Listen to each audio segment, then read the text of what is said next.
Hey everybody, it's me, John Ward, and I am back with another Dark Park Film Reviews. And today I am here with somebody who I knew. What did you figure before we started?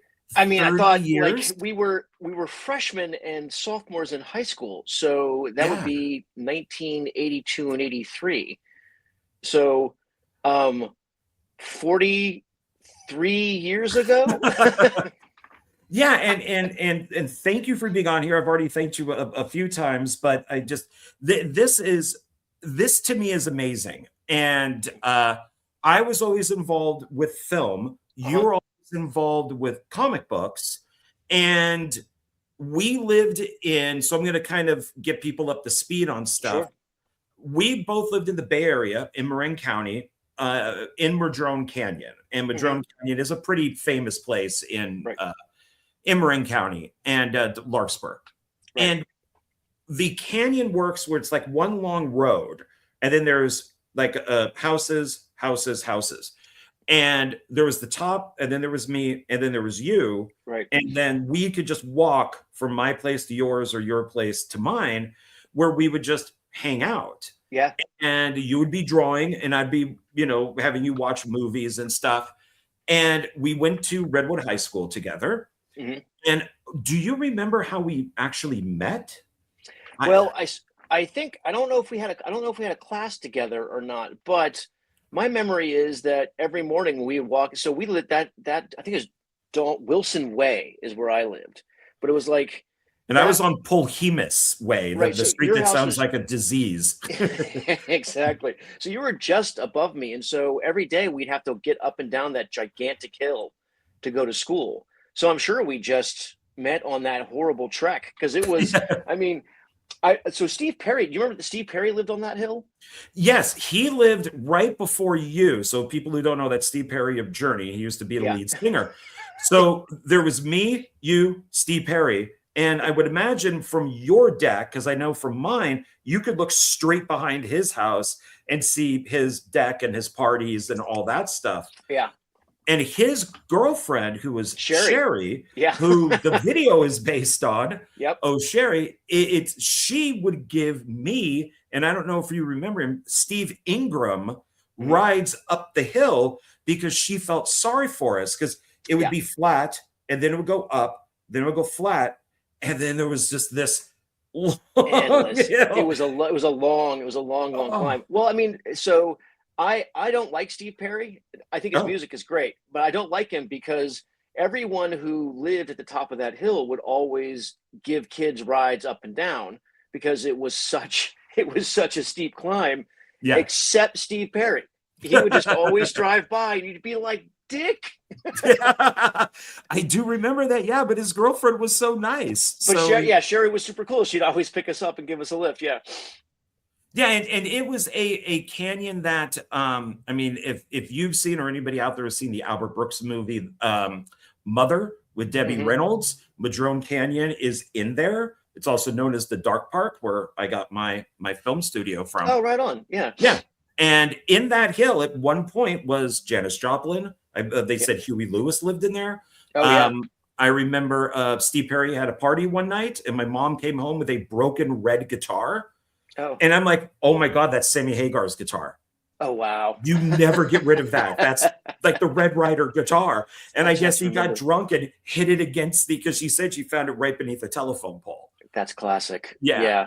And so, yeah, it was just to give people an idea. And that hill alone took an hour to walk. Yes. It was brutal. It was so I mean the high school was not that far from below the hill, but the hill you had to leave so early and you didn't. I mean, it was just so I think we met trauma bonding on just getting up and down that hill.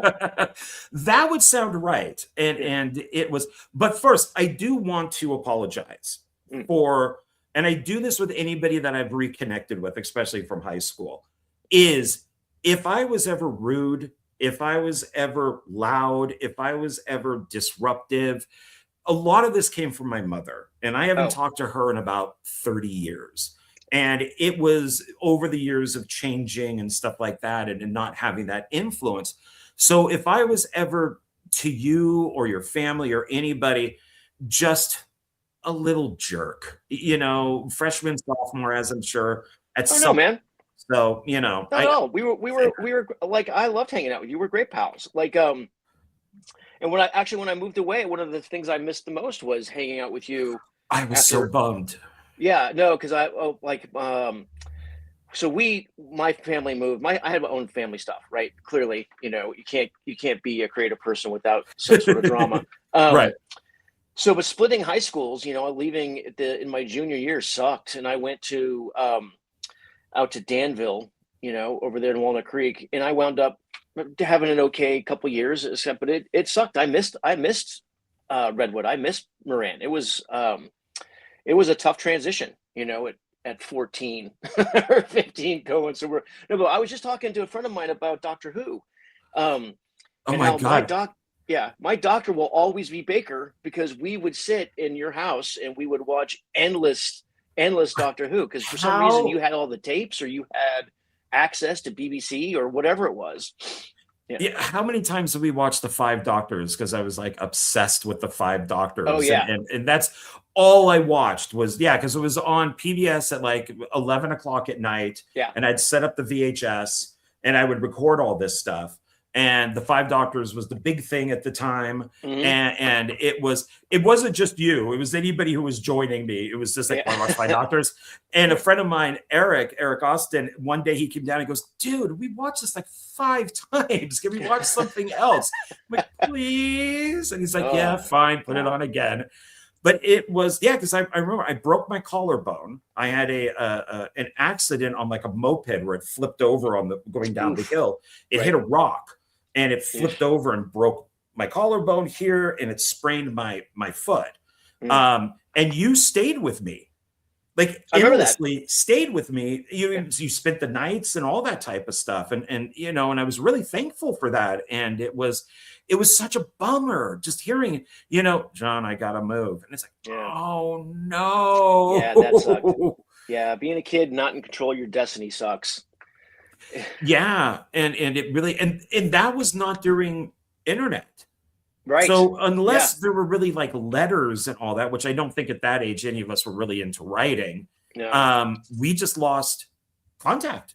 Yeah. And so I always wondered. Did you reach out to, like, I forget how, like, was it through Facebook at some point that you found some old artwork and reached out to me and shared it with me, or and it was just old drawings I had done. Did you ever receive a package from me? Yeah, I got them. Oh my God. So I am so happy, because I kept thinking these went to the wrong guy. And I'm you sent you had like just stuff I had left at your house, or stuff like that that I had given you, or you know, we had done together, and you sent it to me. It was ages and ages ago. Yeah, I got that a long time ago. Yeah, I remember one of them being like a Mad Max type of thing. And because you're gonna draw the comic books, I was gonna write them. And you were awesome at it and I was awful. So it was but I found all these and I thought, oh, you know, because I think that's when Wonder Man came out, the comic book. And I'm just like, Johnson, Jeff Johnson, that's me. I'm like, no way. And I had them all in a binder, and I'm like, well, maybe he would like some of these, you know, because I kept some of them. And I sent some to you, but then over the years, I'm like, was that the right guy? Was that? And because these are the 2 that I have, and man, they're almost gone. But this one, and I know it's probably going to be, it's very, you can't, well, wait, maybe. Yeah, it's very hard to see, but it's Easter. It says John Ward's Easter, but it's been so faded now. What's it a drawing of? I can't even tell. So it says John Ward's and then Easter across the top, because that was the horror movie. And then there's a like a stuffed rabbit with an axe in it. And but it's faded so much over the years. You might have drawn it lightly too. Okay. And that could be a thing, because but then I also have, and this one is much better, so maybe you could see this one, Tales from Beyond the Grave, because we were going to do an anthology together. There you can kind of see it like that. There he is. Oh yeah. Oh, that's not a bad skull drawing. No, not at all. And so, yeah, because it's Tales from Beyond the Grave. Yeah, then there's the skeleton, and he's in kind of like a trench coat, maybe a fedora Cool. that's on there. That's cool. So I should definitely get these things. I thought maybe, putting them in these and preserving them, but I'm wondering. Oh yeah, it's right here. It says Jeff Johnson right there. Nice. Cover for John. So in a way, you kind of autographed it. Nice. I Good. wonder, did you do the same thing with this? Probably. I try to sign my work. I don't see a signature on this, but it's so light. But I kept them. I always cherish these, and so good. I am so happy that you got that. So wasn't. Yeah, maybe the guy would just like it, and let me send these, and let me gamble on that address. But with you saying Facebook, it was let me see if he's out there. You accepted my friend request, but we never connected. Right. And then I lost my Facebook account through hacking or something. And I had to start from scratch, and I was slowly rebuilding. And then you sent me a friend request, and I'm like, oh, that's Jeff. And then, accept. But we still didn't connect. Right. And it was, then I saw this. So I've been into the Marvel movies and stuff recently. I have my huge issues with Disney and Marvel and everything. Yeah. But I have, and this is crazy, I have a whole shelf, and it's all the Sony There Is No Spider-Man in Our Universe movies. So there's like the 3 Venom films, Madam Web, it's all that stuff. And I'm oddly collecting all this, and I'm going to do a whole video on it. But I was going through looking for the Julia Carpenter Spider-Woman with the Cenobite suit on, because that's who Sydney Sweeney played in the movie. Oh. And I accidentally bought this, which is Jessica Drew. I'm keeping it, but I already ordered the Sydney Sweeney one. But this is when I said, I got to contact Jeff. This is an omen. So this was the original post on eBay. And I'm like, oh, okay. So that's the what I'm looking for. Okay, I should have read the back. It's not. It's a different woman, but it looks cool. And I'm like, okay, let me get it. It's got the figure and everything. You get the 2 comic books. Oh, and what is this? What is this card here? It looks like it's signed. I'm like, okay, well, let's check this out. And then I looked and I went, wait a minute. That looks like a Jeff, and that looks like Johnson. And I'm like, no way. There is no That's amazing. way. That's amazing. You got one of my signed Marvel cards in a pack of something that you weren't planning on getting.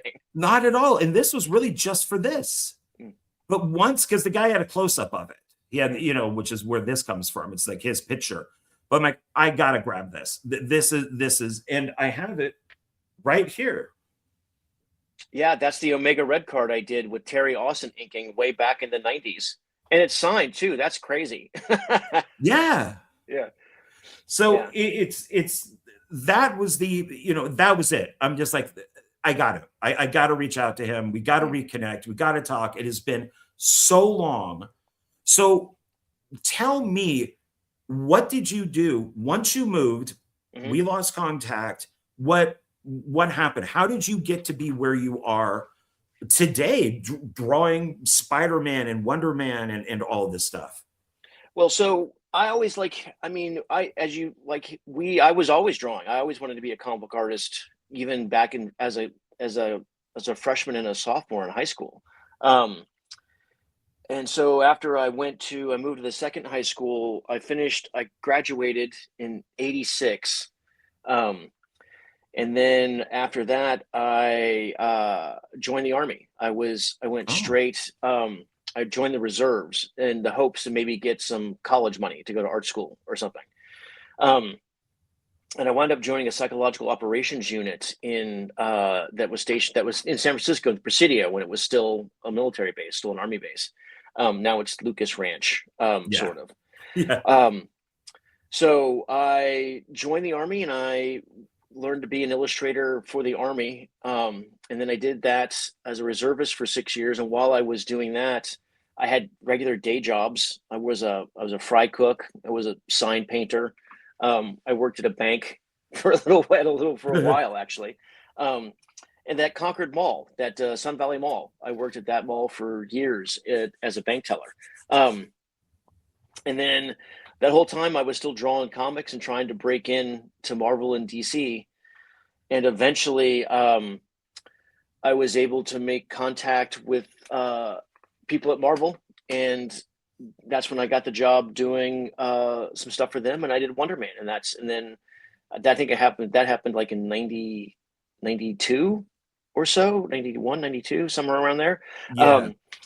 And then I've just been drawing comics ever since. So I did, I bounced around from Marvel and DC and Dark Horse and Image. Even did some stuff for Penthouse Comics there for a little while. And then I was terrible at it, by the way. I'm much better at fight scenes than I am at the sexy stuff.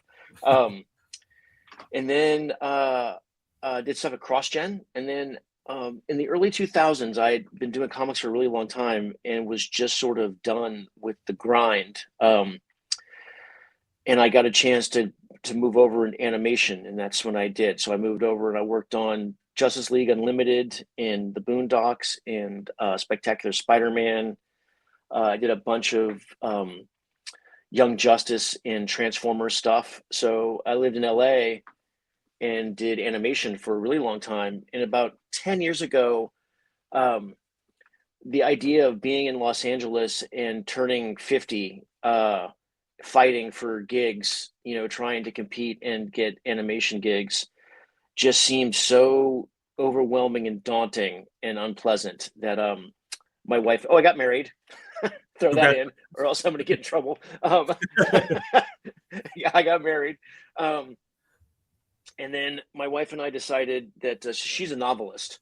And so we decided we didn't need to live. She writes romance novels for Harlequin and a bunch of other publishers. And so we decided that we didn't need to live in Los Angeles. And then we moved to Oregon. And that's where I've been. And I'm up here in Southern Oregon drawing comics and occasionally doing animation freelance. That's about it. Yeah, it's very, very chill, very tame, really.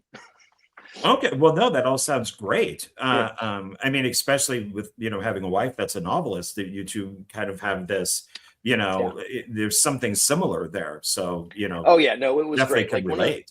One of the things that I think is tough for creative people, especially professional creative people, is that if your partner doesn't understand what you do, then it can be a source of conflict, since she has an office right next to mine where she writes her books, and we see each other throughout the day, but often we're in different worlds, so we will different universes in the same room. And if you're with someone who doesn't understand that, I think it can be a real source of strife.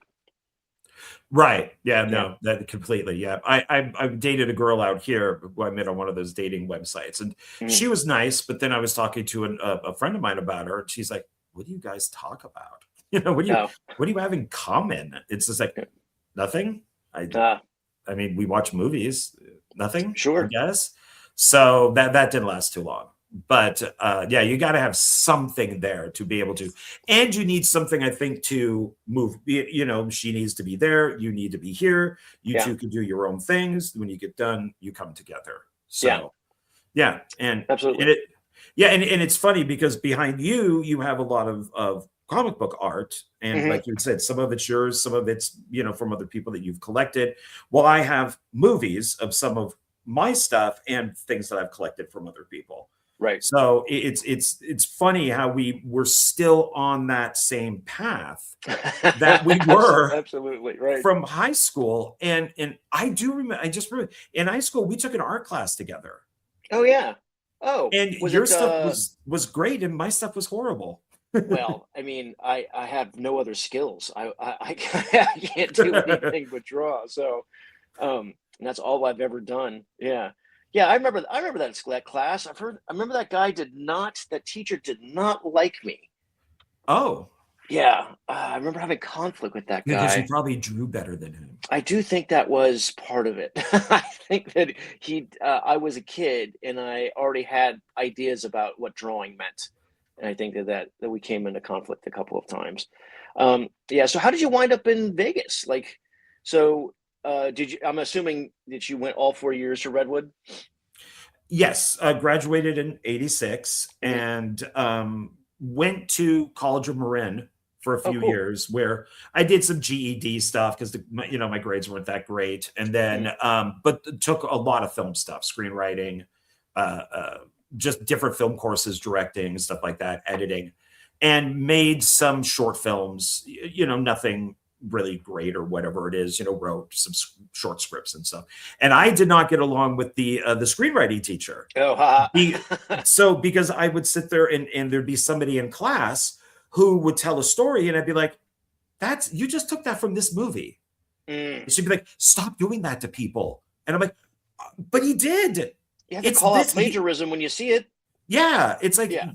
and so I don't think that she lied to me at all. And but then became friends with her on Facebook. So there you Oh, go. there you go. Yeah. Um, and then screwed around a lot, did short films, did all that. Basically, just was working in a video store and just kind of bumming around with friends. And the video store that I worked at was great, Broadway Video, and all the celebrities came to these stores. So we had all of Lucasfilm. So like Lucas would come in, then Nice. Burt would come in. All these people would come in from Lucasfilm. Sean Penn, Robin Wright Penn, Jack Nicholson came in one day, Huey Lewis, Barry Levinson, all of the Grateful Dead. I mean, it was a giant, just Where was this. the store? One was in San Anselmo, another Okay. one was in Fairfax, and then there was one in Tiburon. So Okay. there were three. But if you remember way back when in Marin County, just the whole Bay Area, you couldn't really be like in San Francisco, sure, but you couldn't be like a big company. You Right. couldn't be like when In-N-Out came in, there were stipulations. You have to pay your employees this much. You have to Right. give them this much vacation time. And Blockbuster was the same thing. Mhm. So we were the big indie store that people would Okay. come to. So I worked there for years and eventually just moved down to LA and then went to Los Angeles City College and continued taking film courses. And that's where I really kind of got into stuff. But this is Mhm. still pre kind of internet. So it was really difficult to find work. Right. Even as a PA, it was not easy. And a lot of the times I had to work for free. And it's like, well, Right. I got to pay rent. I And did that so for a while. yeah, it's not easy. I did blow it once though, and I've admitted this to people, so I have no problem saying it. I knew Roger Corman's personal assistant, so he Mhm. ran like New World Pictures for a while. Then he sold it. Then he created Concord New Horizon. Do you know who Roger Corman is? Mm-mm. He recently died on the last couple of years. Without Roger Corman, Hollywood would be non-existent, basically. You would go to the Roger Corman School of Low Budget Filmmaking Okay. and you would move up the ranks. So you had Francis Ford Coppola, Martin Scorsese, Joe Mm. Dante, Mm. Robert De Niro, Wow. James Cameron. All of these people went there and worked behind the scenes. And then he would go, Roger Corman would say, okay, now make me a trailer. And then they'd make a trailer from a film. Be like, okay, that's good. You can now be like a first or second assistant director, Oh, which that's is what, great. So there was like a little bit of almost like a mentor program going on. yeah. And then Oh, you that's would amazing. just like James Cameron did a whole bunch of like matte paintings. Mhm. And then he got to do, it was either first or second assistant directing on a film called Galaxy of Terror, I where there remember. were, I remember Galaxy of Terror. Great, great okay, movie. Oh yeah. yeah. And the arm that had all the maggots on it, they Mhm. wouldn't move. So he took a car battery and hooked it up to the arms and shocked the arm to get them to move. And some Oh. Italians saw him and goes, "You're now going to direct Prana to the Spawning." And that's what he did. And that I've seen started that. his film career. That's where he met Lance Hendrickson. So I knew his personal assistant because I went to school with her brother. And not really knowing it, I went to school with her too. And she had signed some posters. I sent her some posters for Corman and other people to sign. And I'm just like, hey, is there any chance I could come? You know, I'm moving down to LA. Can I work there? And she's like, well, yeah, you could come on as a PA, but unfortunately we can't pay you. And I went, oh, what? Right. Yeah. And that was that. So it's, you know, I did a bunch before I broke in at Marvel. I did a ton of stuff. Like, there were small companies in Walnut Creek. Silver Wolf, I think, is the name of it. So I did some comic books, you know, black and white stuff early on in my, you know, early 20s, very early 20s. And wound up never getting paid, you know, even though I was supposed to get paid. And on one level, you have to have some sort of line in the sand where you're like, I'm not working for free. That's ridiculous. My time is valuable. Right. But part of paying your dues is learning that lesson and kind of working for free. And sometimes you have to work to make the connection is the payment, because you know, I've yet to get a job in the last 40 years that was not, you know, that wasn't from someone that was a friend of mine or someone that I knew, like that. I don't know how anyone who doesn't know people already ever get work. It's impossible, because you call your friends first, right? Like, and if that's, you call the people you know first, especially if you trust them and you want to work on something, you go to the people that you know will be good and that you have faith in. It must be a nightmare to try and break into comics now. I can't even imagine how you would do it. Dude, so I have people contact me and ask me stuff. Does anybody contact you to ask, how do I break in? How do I become a comic book? You know, all the time. Okay. All the time. Well, I go to a fair amount, not so much this anymore, but I've been to a ton of conventions. And the questions I always field are like, how do you break in? How do you draw? Like, it's all the usual suspects. Like, and I know how to do it in an analog world, but that world is different. I mean, that world is gone. I would not know how to break in now. I mean, I can maybe, but like, the thing about it is you can never really break in the same way. The system's always changing, and you always have to find the cracks for your own industry. Yeah, because it's when I was down in LA and going to Los Angeles City College, which is cool. That show Community was shot at that place. Oh, so I love that show. Yeah, so I'm like, oh, I've been there. I know that I place. love that show. And yeah, it's funny. And nothing was happening. And I met this girl. I call her the evil one. And eventually she goes, well, let's move to Vegas.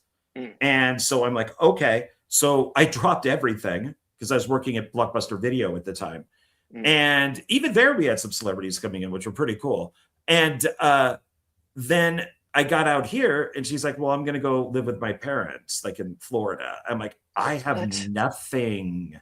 Like, I have my car and that's it. Oh, so that sucks. Scrambled on the internet, found an apartment, contacted my job that I just quit and said, I would love to come back. Do you have anything which was after I was Formal Wear, which eventually got bought by Men's Warehouse. And they're like, yeah, we need an assistant at this store. So go there. So it's like, phew. So right when I moved out here, I had an apartment. I had a job at least. But I wanted to get back into film because Vegas is now becoming like a little mini Hollywood. And it's like Mark Wahlberg wants to build a studio out here. Nick Cage lives out here. So there's all this stuff going on. But there's a whole low budget kind of like horror thing going on. Oh, excellent. And that's your jam too, right? That's still the thing you like most is horror? Oh, yeah.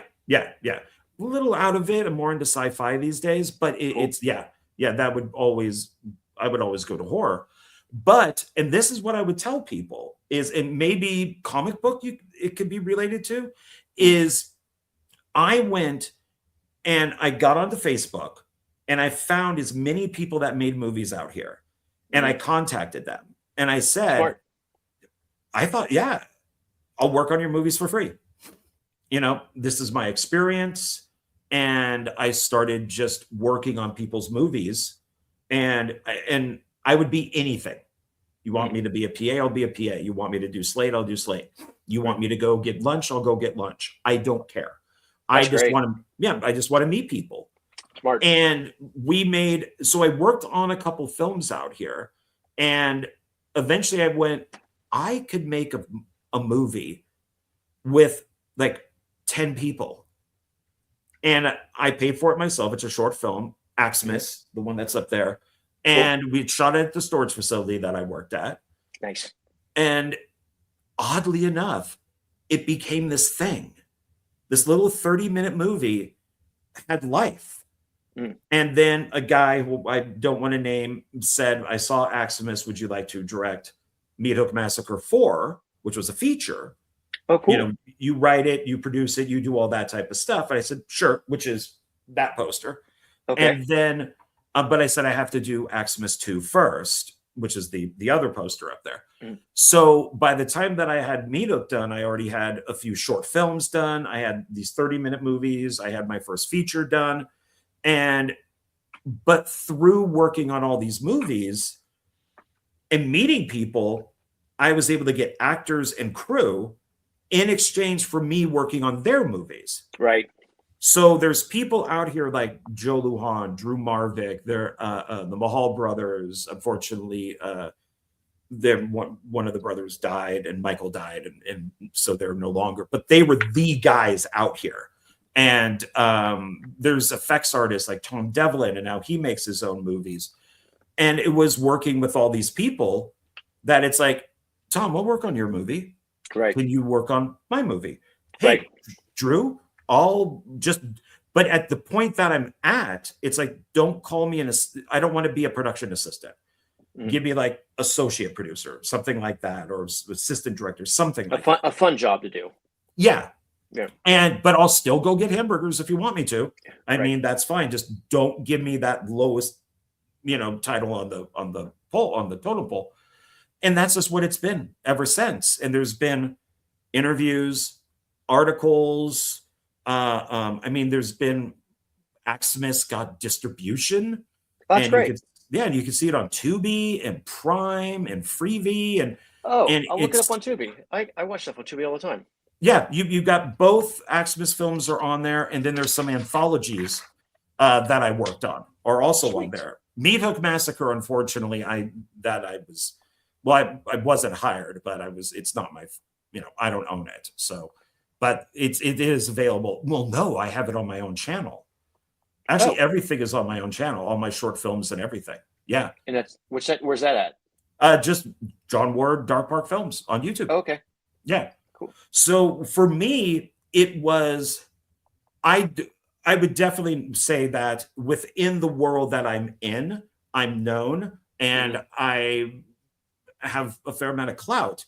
But for you worked for the big daddies. You worked for Marvel, DC. You were drawing the big guys. I mean, you had a lot of big comic books. I've been very, very lucky. The timing of my career has been, it's been ridiculous. Just how lucky I've been. I've gotten to draw, all the big guys: Batman, Superman, Wonder Woman. The Justice League, the Avengers, Captain America. Like I had, that was just the 90s, right? So I just got to draw all the coolest shit. I had a little run on Green Lantern. I did some Spider-Man stuff, which was really a blast. And then I was at Malibu when they created their special comic book line. And I did I created some stuff for them. And then I worked at CrossGen, which was another startup company in Florida. And I did a book called Way of the Rat, which was a dream come true. Because my other joy is martial arts and kung fu action, just all action films, but specifically the kung fu films from the Hong Kong in particular. So I had Way of the Rat was a comic book that I designed at CrossGen that is basically a kung fu action comedy. Jackie Chan, Five Fingers of Death, the Venom, it was a really great book. The experience of working in-house in Florida was complicated, Florida. But I had a very similar thing happen with me to you when you got to Las Vegas and suddenly found yourself alone. I was supposed to move to Florida with my girlfriend at the time, but then I moved out there to set everything up and get us an apartment. She decided that she didn't want to come. So I was just suddenly in Florida by myself for a while. Which was a mixed bag. Yeah, we know that one. I mean, that's so it's so let me see here, because I don't know if you worked on this one, but I just wanted to show people what Way of the Rat is. So but this is issue 1. So is that one that you worked on? Yeah, no, I did the whole series. Oh, that's all you. Okay. Yeah. I designed it. So Chuck Dixon wrote it. And I designed everything in it and helped a lot with the plot.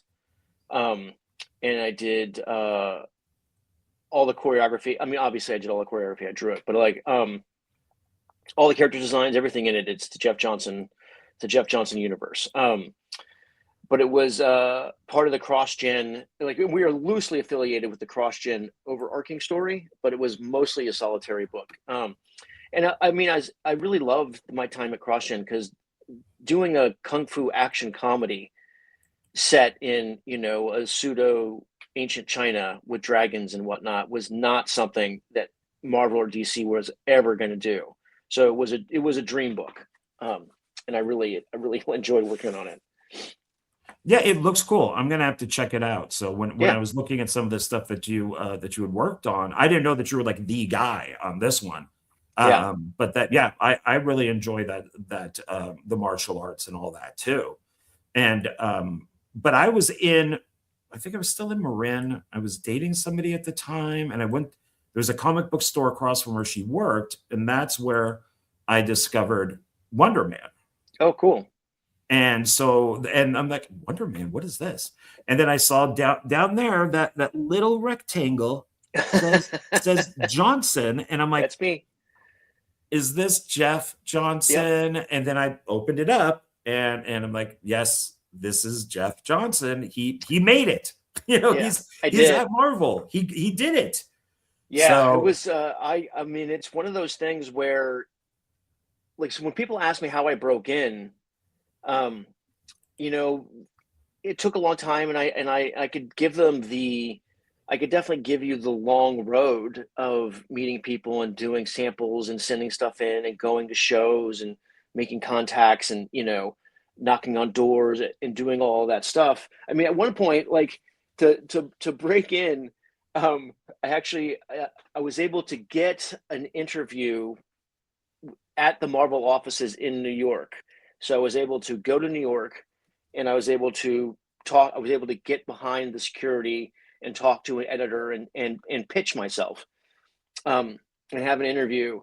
And that was step 1. And then back in the day, when you got behind the wall, at Marvel, you were just back there where all the editors worked. So then I had, and after you finished your one interview, because I used to talk to people, I used to talent hunt back in the day. I don't know if they do that anymore, but once you were behind the wall, you were just back there. Like no one escorted you out. You were just like, all right, see ya. And so I went and I just knocked on all the editors' doors and handed them my packet and introduced myself. And because the way it works is, like, if they need a job done right then, right, like, the best chance you're going to have of catching a gig is if, like, oh shit, I got an 8-page story that this guy blew this deadline. Now I have to get this done. Who's available? If you're a kid who just handed them, like, if they're holding a hot little sample packet in your hand, you're like, oh, well, I guess I'll call this kid. And that's one of the things that you used to have to do. You have to act like almost ninja your way into the offices and introduce yourself. Interesting. Okay. Yeah, but the real answer is this is all I knew how to. That's all I ever wanted to do. I didn't have any other options, right? So I just kept pushing until I broke in. But see, I always felt that you were smarter than me. So, because for me, it was, well, I want to make movies. Why do I have to go to college? Oh, Why do I need to learn math? Why do I need to learn history? Why do I need to learn, why do I have to go to biology? I want to make movies. that's a reasonable position. But of course, Mm. knowing math works with cameras, Yeah. and other things. History works with storytelling. Right. Science works with storytelling. So it's Right. all these things that I thought you didn't need, I didn't do or did very poorly in. So I'm like, oh, I'm going to go to San Francisco State. Mm. Nope. No way. They're like, you need this class, this class, this class. You failed that one. So you need this one, this one, this Right. one. And I'm like, but I've made short films. I've done like a couple music videos for friends. This is what I got. Nope. That's not how it's going to work. Oh, And it's wow, like, that's frustrating. yeah, and it's like, crap. So that's where Called Your Marin came in. Mm. But it's fascinating because it kind of sounds like in the same way, especially way back then for comic books, is you would have a film and you would try to get into a producer's office or Yeah. on the studio lot. If a script, you would go to a party and that there are people there. There might be agents or managers or producers. Right. And you'd be kind of like, oh, here you go, next big thing. And then you'd get rejected all the time, Oh my until God, so much rejection.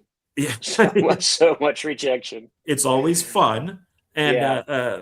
So it's all these jobs almost kind of seem to be the same thing. I mean, I guess if you're a painter, and you paint, beaches, and you're painting, houses on beaches or roses, you're not just going to get in that gallery.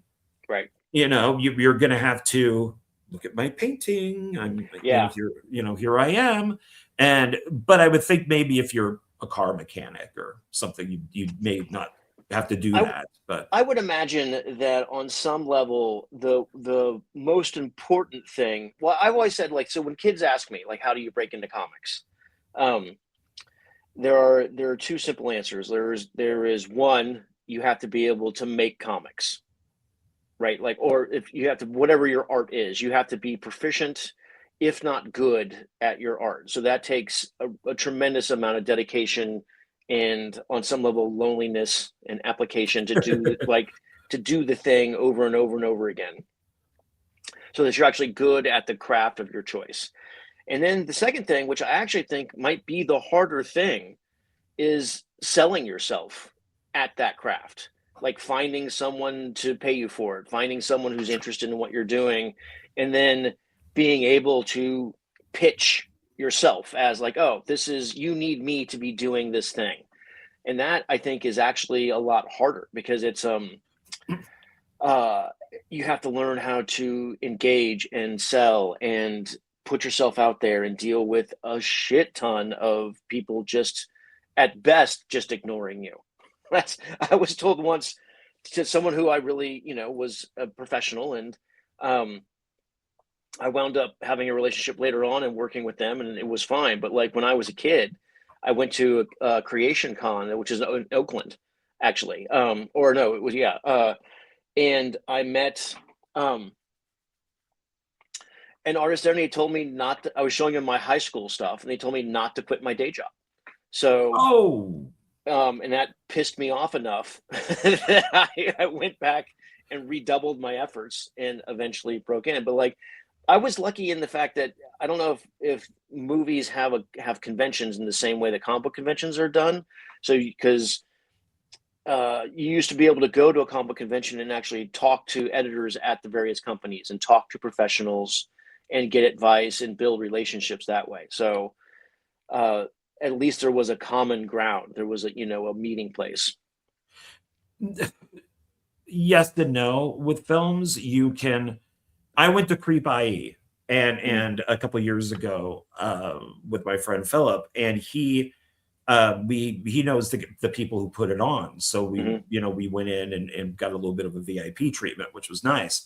But if you wanted a photo, it was $60. If you want an Oof. autograph, it's $80. If you Yeah. want, but as Philip or somebody else was getting an autograph, I would be right next to them and they would be with the celebrity. And I'd be like, how you doing? What are you making these days? So I could have that conversation because Right. they are getting paid. They're already getting paid for all that. I have that right there is a Terrifier Funko Pop. And Okay. it's signed by Art the Clown. It's signed by the lead actress and the director. Nice. So the Funko Pop itself was like $12. I bought it at the actual Funko Pop store in Hollywood. Cool. All right. Art the Clown was, I'm going to say he was like $80. Jeez. And I couldn't afford a photo. And then the director, I think, was around like $70. Wow. And then the lead actress was like $60. Man. I was spent. That was it. I couldn't do any more. But as they're signing things, you can have conversations with them. Yeah. But some people are, I remember for Philip, his name on YouTube is OGP. He's a popular YouTuber. So a lot of people know who he is. So I would hold the camera while he was getting somebody signing and I'd kind of take it around. And all of a sudden somebody's handler would be like, get that away from him. Get that away from him. You can't get, yeah. Yeah. And it's like, all I'm doing is just filming the convention. I'm not filming him. And get it away from him. Delete that. And that's how it's been. I mean, that's how it works film wise. And it's very expensive to go to these. And so I do stuff on eBay. If I find an autograph that I like, I'll purchase it there because it's going to be the same price as, at the convention. And you got to wait for like 4 hours.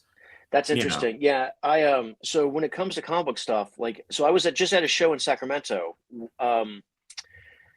And one of the women, she's an amazing voice actor. Her name is Susan Eisenberg. She's the voice actress for Wonder Woman, and she actually has a YouTube show all about the Justice League Unlimited. And so I got to talk to her because I worked on that show as a background artist. Oh, okay, cool. And they were like, even the voice actors, they charge for their time and their signatures and their photographs. And it's just now starting to, even as a comic book artist, you almost people are charging for signatures now, but it's something I still don't really do. But it is becoming sort of industry standard, even for us to charge for signatures. But the idea of getting 80 is bananas for a signature. Though I do know that when Stan Lee was on his last legs, he was getting like $400 or $600 a signature. Wow.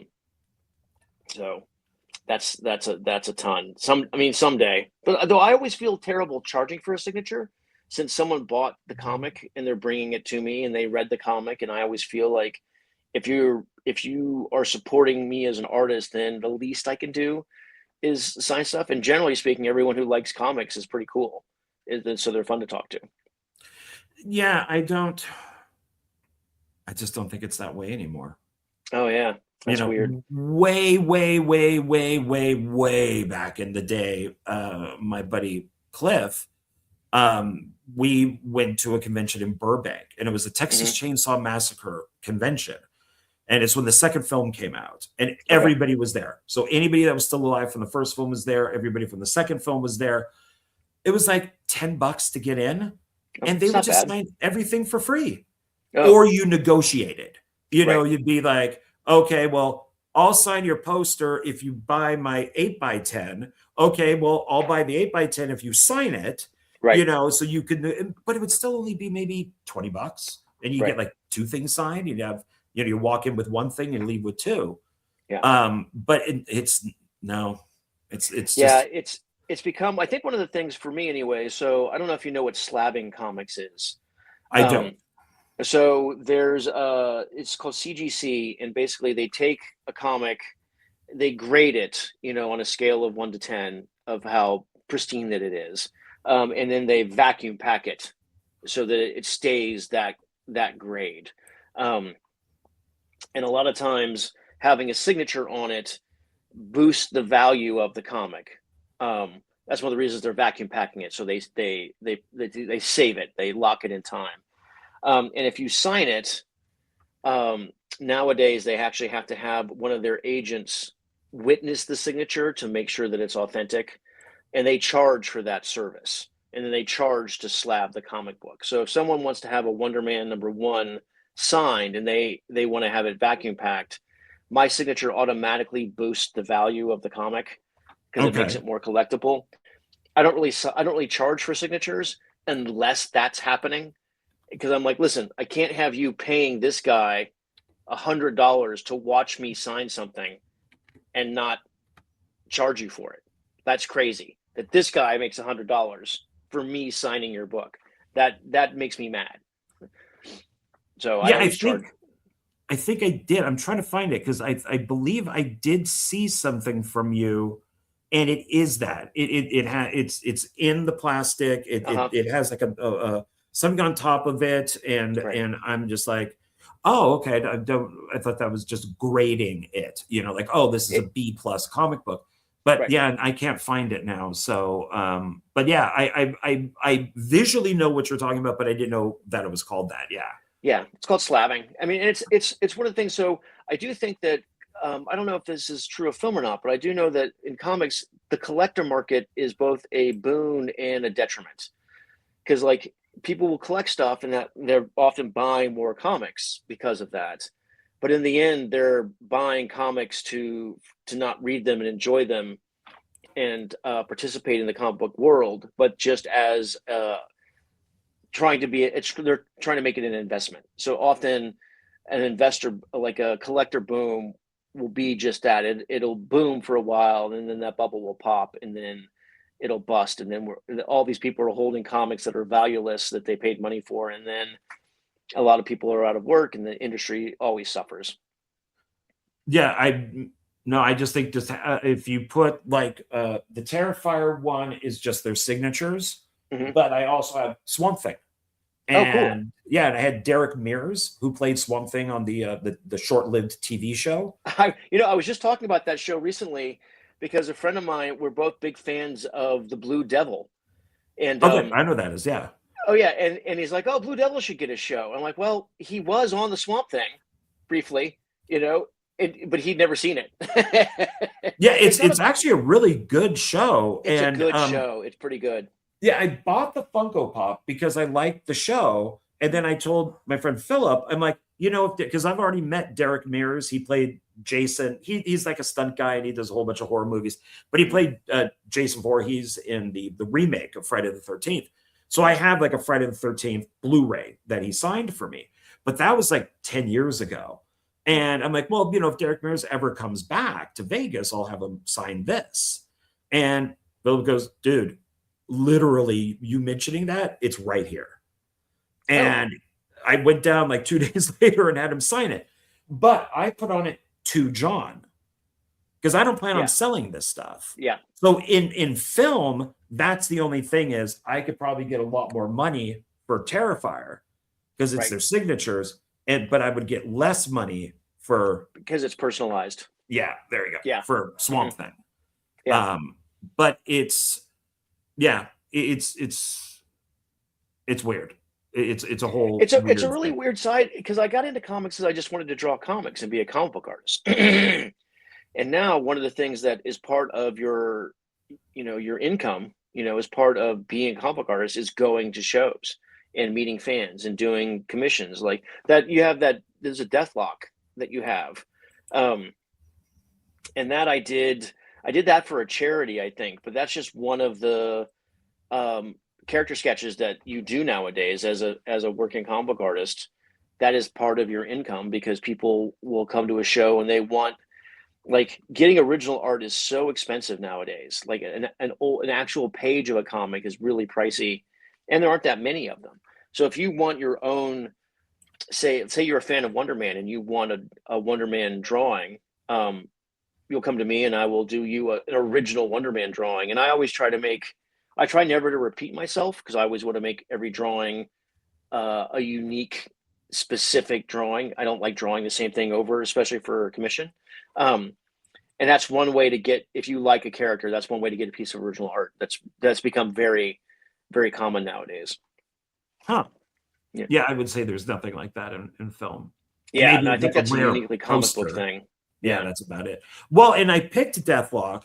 One, I did not know that you drew Deathlock, but I love did. Deathlock. I just did the commission. I just did that piece. Oh, okay. Yeah, So, and it looks just like Deathlock. It's really good. I love it. And why do you think Deathlock's never had anything? Like there's no movies, there's no, and I heard somebody at Marvel go, Deathlock will never get like its own, movie or cartoon or whatever. I'm like, what happened? Why? What's wrong That's a with really good Deathlock? question. I don't know. He's a great character. It might be, there's so many reasons why a character can either be popular or get a show or not get a show.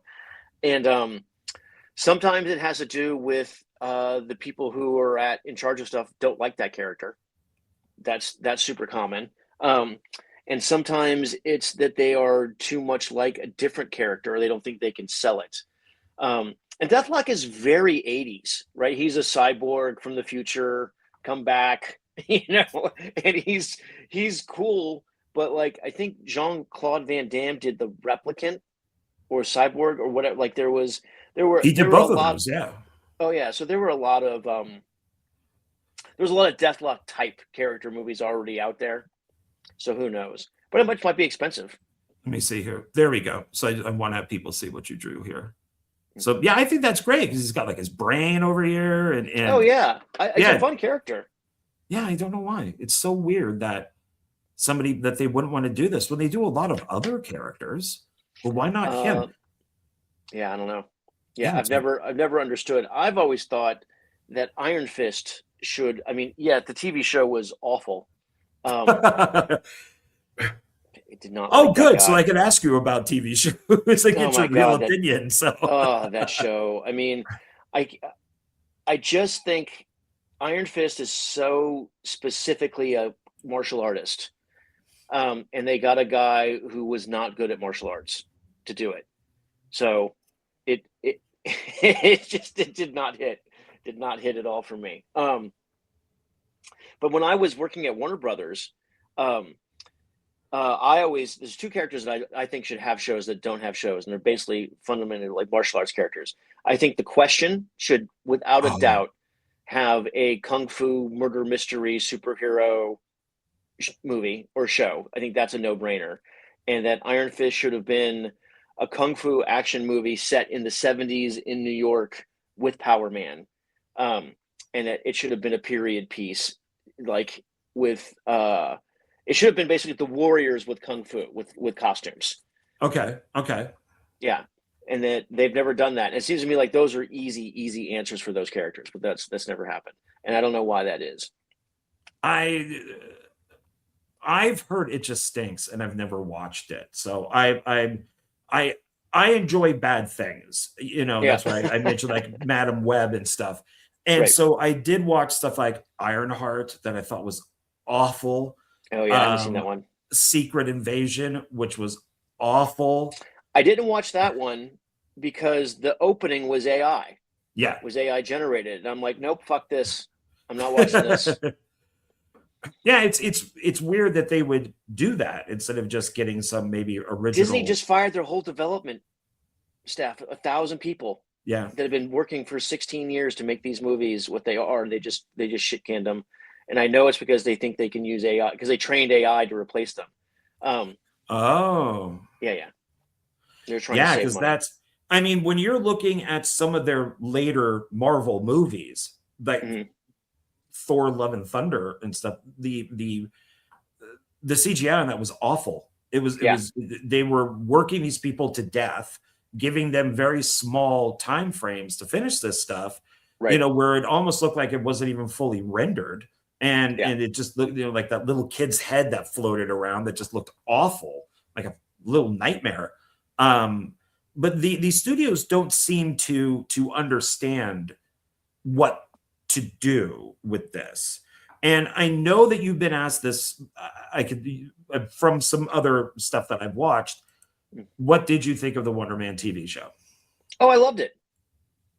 I loved it. I was my it was not anything like it was not anything like the comic that I worked on or anything like the character from the comic.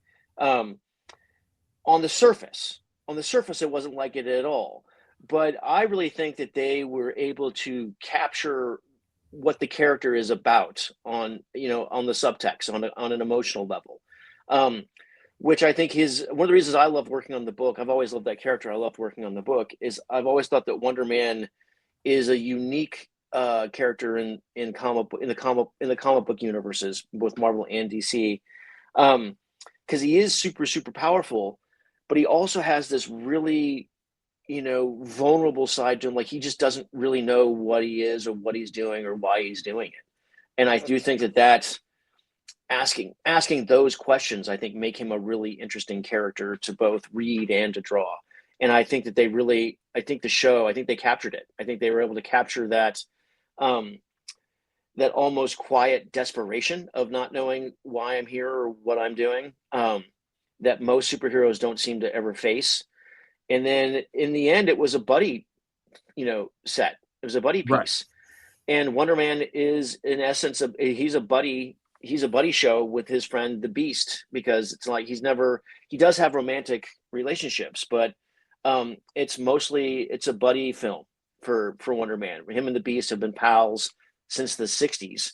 And I think that that's, you know, a unique relationship that's in comics, is it so that like they are, and Beast is the friend who's got his shit together, even though he's the one who is, who seems like he should have the most trouble fitting in and understanding what he's doing. He's the one who's really got it all figured out. And then Wonder Man is his friend who is basically a fuck up. And so I've always liked that about the characters. And I think they pulled it off with Kingsley and that other guy. Yeah, so what I kind of gathered was the lead actor, and at first I'm like, why did they swap? You know, why couldn't they just do Wonder Man? And but then when you're watching the show, you realize he's an actor. He wants the role of Wonder Man because that show is done. You know, like the movies and stuff is finished. So I always thought what we didn't see, what he's trying out for, is what the comic would have been. Yeah. Would that be right? Oh, 100%. Yeah. Well, I mean, the movie that they make, or that movie that they show, that Wonder Man film, is clearly the 60s, a version of the 60s Wonder Man. That costume is very much, we call it the Christmas tree costume. It's very much a version of that old school costume. And even though he has a jetpack and other stuff, it's old school Wonder Man, with his hair and it's, you know, his look. It's definitely that comic book version. Yeah, I love the show. I think it's the best thing that Marvel has ever done, movie-wise. Agreed. I have to say, it's my, even though I have an emotional connection to the character already, it's still my favorite show. It's the best one. I think it's the most emotionally resonant one yet so far. It made me like Ben Kingsley's Mandarin, because exactly right. No, I finally get why Ben Kingsley's in that role. Like I finally understand why an actor of his caliber is doing it, and it's a great role. It's a great character.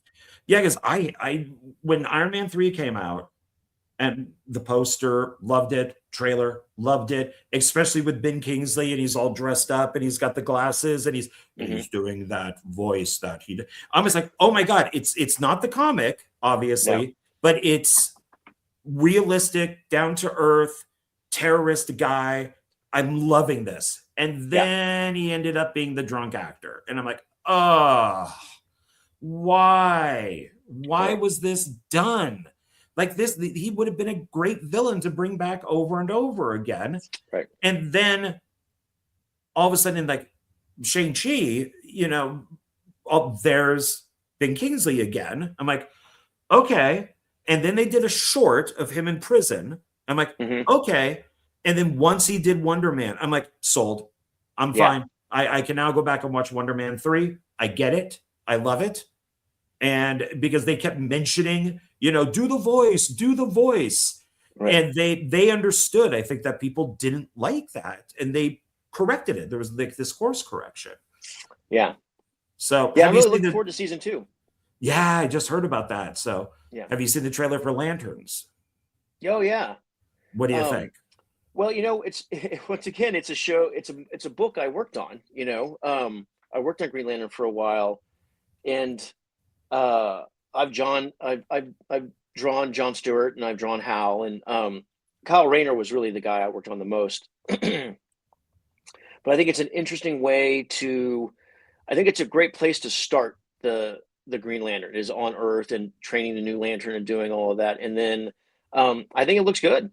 I think it's sort of in the same vibe. They're like trying to really ground these characters in their humanity, and then hopefully it when it gets cosmic, it won't be lame.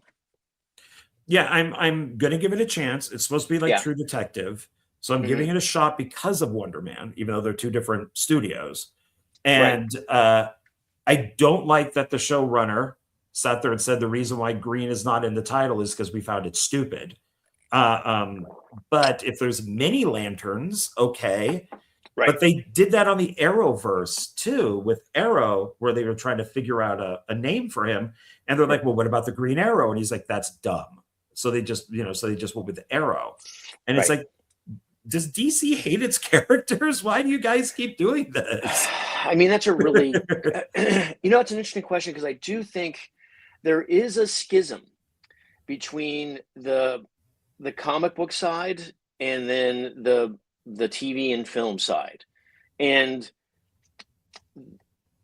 they don't like the comics a lot. I mean, it's rare when you actually get to talk to someone on that side who is a genuine fan of the comic book material. For the most part, it's just content to be mined. And I have met some who are genuine fans of stuff.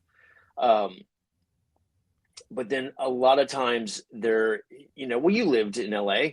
It's a cesspool in a lot of ways, right? Yeah, like, it's a giant armpit. Yeah. A and I loved my time there. One of the things I thought, I worked on a lot of the Warner Brothers DVDs, Batman Bad Blood, Batman Family. So a lot of the straight to the animated DVDs, the straight to, I thought, and I still stand by the fact that all those movies, all the animated movies that we made at Warner Brothers, are way better comic book movies than the live action comic book movies. I would agree. And I own every one of those. So I probably own something that you worked on. Oh yeah. Because everyone who worked on those movies was a fan of we were doing our best to create something that was truthful and honest and reverential to the comic book stuff, while still making something new, but using the comic books and appreciating the comic books. And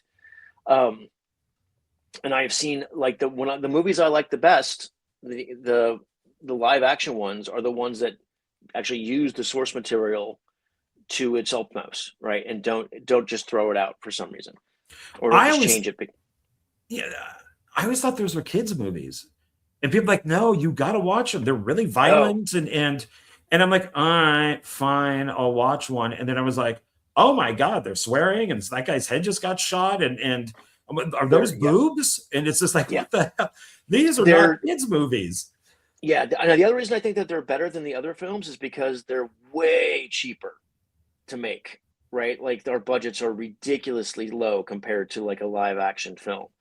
And so I think there's less producers involved, there's less executives involved. Like, the pipeline is very streamlined. And so you get people who understand what they're doing, do the jobs. And plus, the people I've worked with in animation, they're all fucking amazing artists. Like, working in comics, I'm pretty good at the various jobs. Like, I'm an okay designer, I'm an okay storyboard artist, I'm an okay background designer and whatnot. Like, you have to do all the various things when you're doing a comic. But when you work in animation, you are just the guy who does the Batmobile. You are just the guy who draws Superman's suit. Like, you are like, that's all you do. So you are super good at that job. And I think all that expertise comes together. Like, have you watched Doom, the Batman one? It's It's where he has to figure out how to defeat the Justice League. I think, yeah, I'm pretty sure I have. That's I think I've watched that's one of all my of favorite them. ones. Yeah. That's a great animated comic book movie. The only one that I found to be disappointing was Flashpoint. Oh, Because yeah, Flashpoint stuff. The whole thing with the Zack Snyder universe, when in Batman v Superman, we see Batman's parents get killed. The reason why you got the two actors to play Batman's parents is because he was going to do Flashpoint, where his mom is the Joker and his dad is Batman because Bruce is dead. Right. And of course, that never happened. And I'm just like, oh, wait, they got a Flashpoint, like, animated movie. And it's like 5 minutes of the film. And it's like, oh, come on. I wanted to see Batman's mom out there beating the Joker. I wanted to see all that. So I was really hoping at some point somebody would do an animated film, just that story. They might still, I don't know, for most of them, I don't know if they're all in continuity, but I think most of the Warner Brothers straight to DVD animated movies they're all continuity. They're all they all lead into one another. You can watch them in order. So there might be another one coming. I'm not sure what Warner Brothers is doing at the moment. I haven't been there in a long time. I haven't worked at the ranch. I mean, the ranch is even gone, which is where all that stuff was done. Yeah, they got rid of that, and I know they moved offices. So, but I'm not sure what their schedules are like anymore. Yeah, because So, what do you think of Kevin Feige telling the Marvel writers, "Don't read the comic books. I don't want you to read the comic books"? I have mixed feelings about that because Kevin Feige, I know, is an expert on the comics, right? So because I know he's read all the comics, and one of the things I thought he really brought to the table was an understanding of the characters and their relationships. So yeah, I mean, on one level, I don't like that at all, but on another level, I don't know if I believe it or not, right? Because I know he's read, is an expert on all things comic book. Like I know he's done his research. So yeah, it's weird. It's weird that he would say that.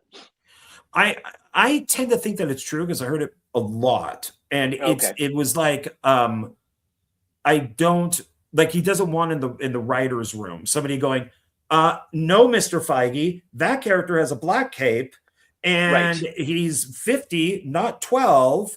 And so it's like, if you don't read the comic book, you would never know. But I feel that takes away from you and everybody else that makes comic books. Yeah, I definitely feel that. But on some level, some stuff just doesn't work. Like take Wonder Man, for example. Like he's died and come back and like, I don't know if they're going to have his since they changed his origin in the show. I don't know if they're going to have his relationship with life and death come up at all. But I do know that because they changed the way Voltron was created and they changed the way the Vision was created, that Wonder Man's not part of that story anymore. So there's no way, and I think that they did that, and it made good sense for what they were doing. So I don't know how they would ever retcon any of that stuff into the movies or whatnot. So it's different storytelling. So I get it. On some level, I'm super forgiving and it doesn't bother me. But other times it pisses me off. It just really depends. Well, so when you see these movies, do you look at this and go, why did they race swap that person? Or why that person was a guy in the comic book, now it's a woman on screen? And I've had to completely separate myself from the comic book and go like, okay, I get it. Back in the day, comic books were made for little boys and they were mostly male characters. So you want to make some of these people female. Probably, the Black community didn't have a lot of superheroes. So you want to make a couple of these guys for them. I get it.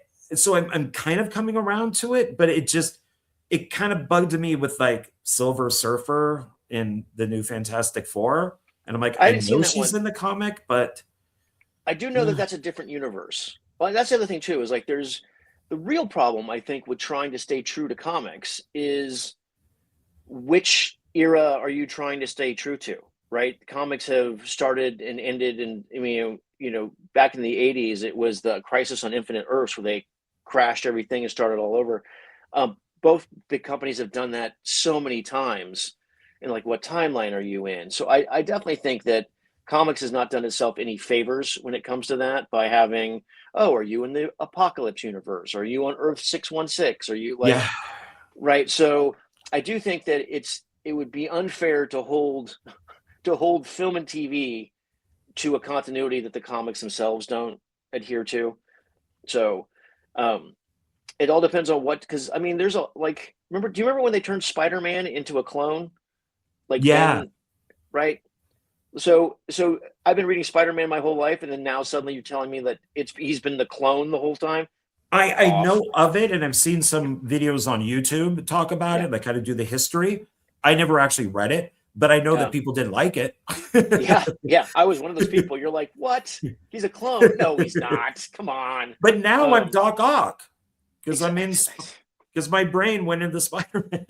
Yeah, exactly. So I do think that comics, they can't really, you can't really blame anyone for picking and choosing a different, like, well, what? Because I know this Silver Surfer's a woman in a different timeline, um, and I mean, I think that stuff is fun in comics, but I think it's really hard if you are watching a movie for the first time.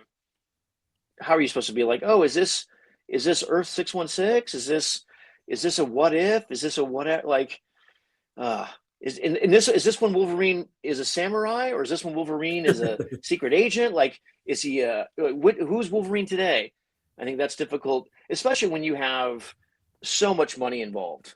That I remember. So I wonder when I was working on Way of the Rat at CrossGen, it was turned into a script, and it was turned into it was gonna be a movie. And Chuck Russell, do you know who that is? The director? Oh yeah. So The Blob, Nightmare on Elm Street. Yeah. yeah, so Chuck came to Florida and he hung out with us. And he took the two first trade paperbacks, the first 24, the first 12, yeah, the first 12 issues of Way of the Rat, and he turned it into a screenplay that was going to be a movie. Heath Ledger was actually supposed to be. They were talking to him to be in it. And it was, even though Crouching Tiger had been a huge hit, the studio, it was DreamWorks at the time that he was working for, didn't think that they could sell an all Chinese action comedy based on a comic book without a white guy in it. So we put a white guy in the comic so that they could have something for Heath Ledger to be the star of. And I remember talking to, and it was going to be a $75 million budget. It was going to be a low budget action kind of thing. And I remember talking to Chuck about it, and he was telling me that one of the toughest things when you're doing a movie like this, or doing any kind of movie, is convincing a bunch of people who will lose their job if they make the wrong decision to give you $75 million. Yeah. So you have to do all this other kind of stuff to even get anything made. So I think when someone does a gender shift or a race shift or a character shift, that I'm sure that behind the scenes there's some negotiation where it's like, well, we would have this, but we need Heath Ledger to be in it, so that because he's the name we're going to use to sell, and even though that character is an Asian kid, now it's going to be a 35-year-old white guy because this is the star that we have. I just find that those negotiations are always happening, and that it has nothing to do with the content or the material. Yeah, I was watching Legends of Tomorrow from the Arrowverse. Oh yeah. My God, I'm trying to get through the entire thing, and it is taking. I have yet to watch that show.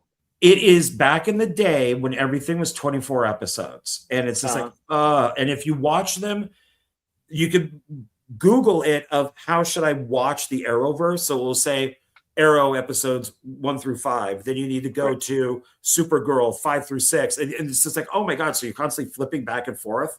Oh, yeah. And it's just like, this is taking forever.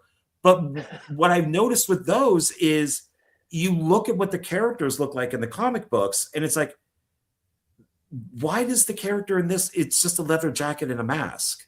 Yeah. When the character in a comic book is this huge, you know, very dramatic looking, you know, and it's like, do I like this? I don't know. This just looks like something that I could cosplay, you know. It's like, what? Yeah, I mean, I do think that there's costumes are expensive. I think that a real comic book costume, that's easy for me to draw on paper with all the bells and the whistles. But if you try and get, you know, even a cape to look cool has got to be a fortune, because capes are in essence dumb, but they look cool in a comic. But who wears a cape? Okay, so I was wondering in this for a long time, especially with Superman. Could even be Supergirl maybe, but more Superman. Why do superheroes need muscles if they're already some sort of super? So if Superman gets his power from our sun, right? If he was like 105 pounds, wouldn't he still be that strong? Why do superheroes always have to be tall, muscular, when it seems like Wolverine wouldn't have to be bulky? He could just be like a guy. Yeah. Because of how he was created. But is that weird to think? No. So my theory on this very topic is, for most of American comic books, up until I think maybe the early 2000s, when women started reading more manga and comic books became more unisex, say that. Comic books are fantasy fulfillment for people reading them, right? So one of the reasons that they're simple, bright colors is so you can put yourself in them, and everybody wants to be. So you're drawing the idealized version of whatever human form that is that you would want to be. Like, oh, I want to be Superman. But yeah, you're right. When I draw, depending on who the character is, changing their body type is something that I try to be really conscientious of, so that if it's like, say, it's a kid, and he's super strong, I don't draw him buff. He's just super strong. You show that they're strong in other ways. Like if someone is lifting a tank, the way you show that tank is heavy, even though they're lifting it, is not that they're straining to lift it so much. Is like the ground underneath them is crumbling, or the metal is bending around. The weight of it is being expressed in some other way. But that depends on, you know, there's a whole style of drawing comics nowadays that you have to make sure that you can sell that page again. And so you want to have like a cool pinup shot of that character. And a lot of times that means making them buff. It's just, yeah. And I get it. I totally get it. I mean, it's like Superman 3, the Christopher Reeves one. Right. He looks his best. Out of those 3 movies, he is buffed. That suit looks great. He is huge in that movie. Superman 4, not so much. And Christopher Reeve even said, I probably should have bulked up for that. But that part 4 is probably the Superman that would be the most realistic, because he gets the powers from the sun. He's not all buffed, but yet he could still kick a villain's butt. Yeah. You know, he could probably do the same thing that the buffed Superman in Superman 3 could do. Yeah, well, it's interesting too, because the physical standards, the beauty standards for comic book stuff have changed so much since the first. I saw a really great picture of Hugh Jackman from Wolverine, from the X-Men 1, where he's Wolverine, and he's in great shape, and then showing him in Deadpool and Wolverine. And there's the stark difference of like how dehydrated he is and how shredded, and just the standards have changed so much. I think that I think society, it's art always is a reflection of reality, right? And so I do think that these ridiculous standards have found their way into comics and TV and stuff. And so it doesn't actually make, you're right, it doesn't make any sense, especially if someone is getting, like, if they're nuclear powered, or, I mean, the Hulk never used to be shredded. He was just big. That's another thing that I have an issue with. So Thor and Hulk, they keep removing them from the movies because they know it would be over in 5 minutes. So you got to say, oh, we don't know where Hulk is. Thor is on Asgard, you know, and it's like, oh, because the Avengers wouldn't have to exist if you have a god and the Hulk. They would solve everything. They're just destroying everything. Yeah, it's almost like kind of in a way, comic books or movies or whatever it is, kind of put themselves in a corner by making such powerful characters that it's like, okay, so we got to say Hulk is somewhere, he's in Argentina and he's hanging out, and you know, he's not here right now. They did the same thing with Captain Marvel, where it's like, well, where were you, Captain Marvel? You're the strongest person ever, you know, during Infinity War and Endgame. Well, there are other planets, you know. Oh, so we had to get rid of her. Right. Yeah. She's the most powerful person there. So I had real trouble. So when I did a comic a long time ago, Midsummer Nightmare. It was a Justice League miniseries. And I really liked drawing. I think one of the reasons I like drawing Green Lantern better than I like drawing Green Lantern better than I like drawing Superman, because I understand Green Lantern, and he's in shape, you know, but he's not shredded. He's not super buff. He's just a regular dude who's in pretty good shape. And he's a comic book artist. He's an artist, right? So I understand, like, when he would make something with his Green Lantern ring, I knew what to make. Like, what would I make if I had a Green Lantern ring? And so I always like drawing him. He makes more sense to me. I had a real hard time drawing Superman, because here's this guy who is infinitely fast, infinitely strong, can fly, not affected by gravity. Like, I had a real hard time figuring out how he would just stand around. It didn't make any sense to me. So you can see that my Superman is very posed and kind of lame looking in a way. Yeah. What did you think of the new Superman, James Gunn Superman? To be perfectly honest, I didn't make it past the first 10 minutes. Oh, wow. Okay. Yeah, I didn't like, it seemed too choppy to me. So I'm like, oh, I haven't seen the whole thing. You know what it was? I didn't like the way he was treating Crypto. And I know that it's not his dog. I know the whole story and everything, but I'm like, nope. I can't. I don't like that. Well, I watched it. I thought it was okay. I mean, Superman's my favorite DC character. Yeah, he's great. You know, Spider-Man being being the Marvel. But I was watching it going, this ain't no Henry Cavill. And even though I wasn't a huge fan of what Zack Snyder did, I didn't like the costumes. I didn't like, I just was not a fan. But it's like, okay, I could do this. This is fine. I love the Batman nightmare world that we got, which I wanted a full movie of, and we never got it. But it was like, why is he a wimp? Why is everybody beating the crap out of him? Why is the dog beating the crap out of him? And then they said, well, no, it's based on the Man of Tomorrow. So I watched the animated film Man of Tomorrow, and I'm like, okay. I worked on that one. Oh, okay. So I did some backgrounds. I did some backgrounds of Man of Tomorrow. Yeah. Okay, and I liked it. It's Superman younger. He's only been around for a little bit. He's a little more naive. So I'm like, okay, so if this is what they're basing this on, I guess I can get behind this new Superman, because then in the next film he should be more educated. He should be more. And I'm definitely cool with that. Like, because I do think that there is. Well, once again, it's that question of like, which comic are they being true to? Which era are they looking at? What part of the character's long continuity are they delving into? I do think that it's tough. You know, that my favorite superhero movie, I think so far, had to be Into the Spider-Verse. I think that animated one, great. They're my favorites. I think that they do the best job of coalescing all the things that I love about comics into one clean storyline, even though it's super complicated. Yeah, I once again, it's a cartoon. It's made for children. Why do I want to watch this? And there's same thing.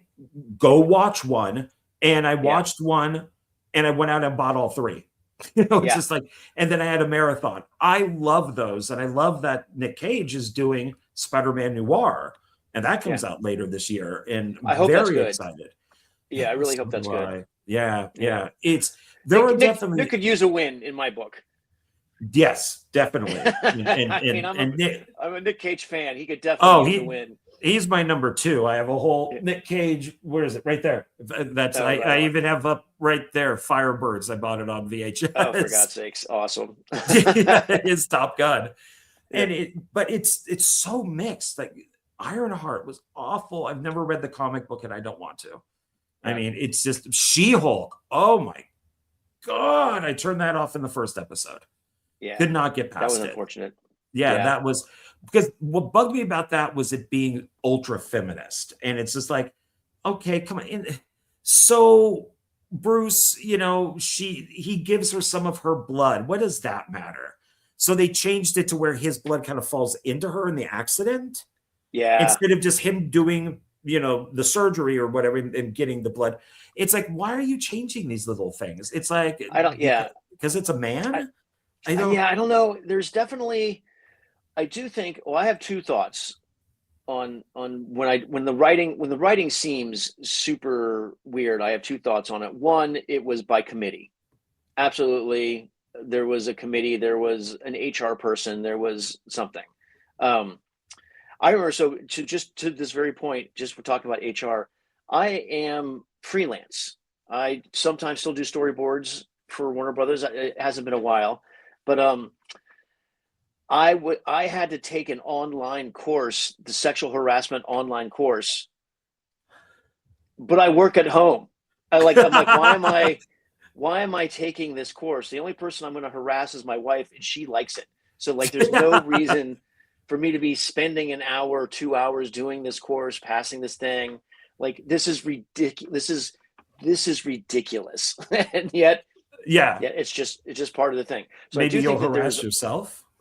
Yeah, and I mean, my internal critic is bad enough. Like so I do think there's always an HR component. There's always a committee component. But then the other one is like, you can't convince me that for the last 4 or 5 years, AI has not been helping write stuff. I just think that there's a lack of real human connection to a lot of this stuff that I think seems very AI driven to me. Yeah, I think there's definitely that too. Yeah, it's a very. I'm getting used to it. I'm not a huge. What do you think about Drunk Supergirl? I haven't seen. I like the idea of Supergirl, but I have not really enjoyed the clips I've seen so far. So I don't know what to expect. Yeah, because I like the original Supergirl, Helen Slater. I like the Supergirl from Arrowverse because they look like Supergirl. I like the Supergirl from The Flash, the movie, with the black short hair. Yeah, she's actually cool. Yeah, she's my favorite. And now we have kind of drunk white trash Supergirl. So who calls Superman a bitch? You didn't make it all the way through Superman, but at the very end, in a post credit, she comes to get Crypto, and she goes, "See you later, bitch." So why? I don't even know. It's James Gunn. I have a love-hate relationship with James Gunn, and agreed. It's a like watching Superman, and then you have something like Peacemaker in there, and then you watch the Peacemaker show, and then the very first episode of the second season, it's an orgy, and you're seeing penises, boobs, vaginas, drugs, alcohol, and it's like, but this Superman was like for kids, right? Except for a couple scenes, a kid could go see it, and now he's gonna, mommy, look, that's Peacemaker from Superman. Okay, we'll watch it. And all of a sudden, there's this big orgy. Yeah. It's like, James Gunn, what are you doing? Because he wrote and directed those. So he knew something. So I don't know what's going on with that guy. I don't get it. Yeah, me neither. Well, once again, I do know that Hollywood is a strange place. And, and there's a lot of conversations that are happening that have nothing to do with the quality of the actual story. Right. There are endless negotiations. I mean, I've even just being on the animation side of stuff. So I worked on Apocalypse, the Supergirl one, the animated DVD, where Darkseid's involved and Superman's there, and she's and I really like. I was a character designer on that one, and I really liked that one. I think they did a good job with Supergirl. I was hoping that if they were going to make a Supergirl movie, it was going to be based on that storyline. So I don't really know what this new one. I don't know what it's about. I don't know who she is or what's going. It's Woman of Tomorrow is what it's based on. And oh, okay. Like, I don't mind the more angry Supergirl, because the idea was Clark didn't see Krypton be exploded. She did. And so she's, you know, that makes her very angry. And so she's a lot more angry than Clark would be. And I like that. I kind of like the angry Supergirl. So we'll see how this one works out. But I did watch the animated film that you're talking about, and I liked how she was shown. So we'll definitely see how this goes. So it once again is like, and also I have to admit that the tough thing is that even though I've worked in the industry for a very long time and been, you know, a fan even longer, the stuff that's coming out nowadays, but I'm almost 60, right? The stuff it's not for me. It's not designed for me. It's not sold to me. And I guess that hurts my feelings a little bit. But the truth is the stuff that when I was reading it, it wasn't designed for 60-year-olds then either, right? Like it just wasn't, right? That's not the world. The comics are almost always kind of aimed at, you know, that next generation, that younger generation. And it sucks to let go of that they should also be for me, but I just don't think they are anymore. But and I think that's a problem, because both of us are the same age. We're both Gen X. And I think that we are the last generation who wants to know about the past. So even though, like, you know, we all know Frank Sinatra, we all know the James Bond movies from the very beginning. We know all this stuff from what our parents had, our grandparents had. We know all this stuff. But these two generations now, they don't know anything. Right. So they are going to go, oh, the Acolyte, Star Wars Acolyte is great. No, it is not. It is not. Well, it's not aimed at you. Right. It's not. It's just not good. It's just not good. Yeah. Yeah. And then it's like, okay, maybe Ironheart isn't aimed at me, but did you guys read the comic books? Do you know the history of Ironheart? Do you know where Ironheart came from? Well, no, I don't. I just, you know, so I think that the more generations that come, it's going to get less and less that they're only going to like what's in front of them right there. They will have no idea of what's going on. And I think that's a shame. I totally agree with you. Well, I do think that there seems to be in the creation of this material is that for us back in the day, you bought it, right? You owned it. You spent your money on it, right? So the idea that you kept doing that because you had an emotional connection to it, that it made you feel a certain way, that it made you happy, or you bonded with it in a certain way. So you're willing to spend your cash, your hard-earned cash on it. And then you also got to own it, right? I do think that there is a really insidious disconnect by not owning the stuff that you consume anymore, by just having it be on streaming, by having it just binging and then it has it go away. Like nobody rereads a comic anymore, but I used to reread comics all the time. I'm like, I still watch my favorite movies over and over again. And I just don't think that the content, even though I hate that phrase, is consumed in the same way. I just don't think there's an emotional connection to most of it anymore. I don't think they care. Even if it's made for them, they just don't care. Well, apparently, like, I don't know if you are a Star Trek fan or if you watched. Oh God, don't get me going. Don't get me going. But I don't think anyone liked that, even the people it was supposedly made for, because they certainly didn't watch it. Right? All this stuff now has an endpoint with most people. Doctor Who, for example. Right. I stopped watching it when Jodie Whittaker took over. I'm like, Doctor Who's not a woman. I gave it a year. I gave it her first season. I'm like, he's not a woman. Right. I made I it. stopped. I learned to like her. Like at first I was very I did not like the vibe, right? I didn't like as a doctor.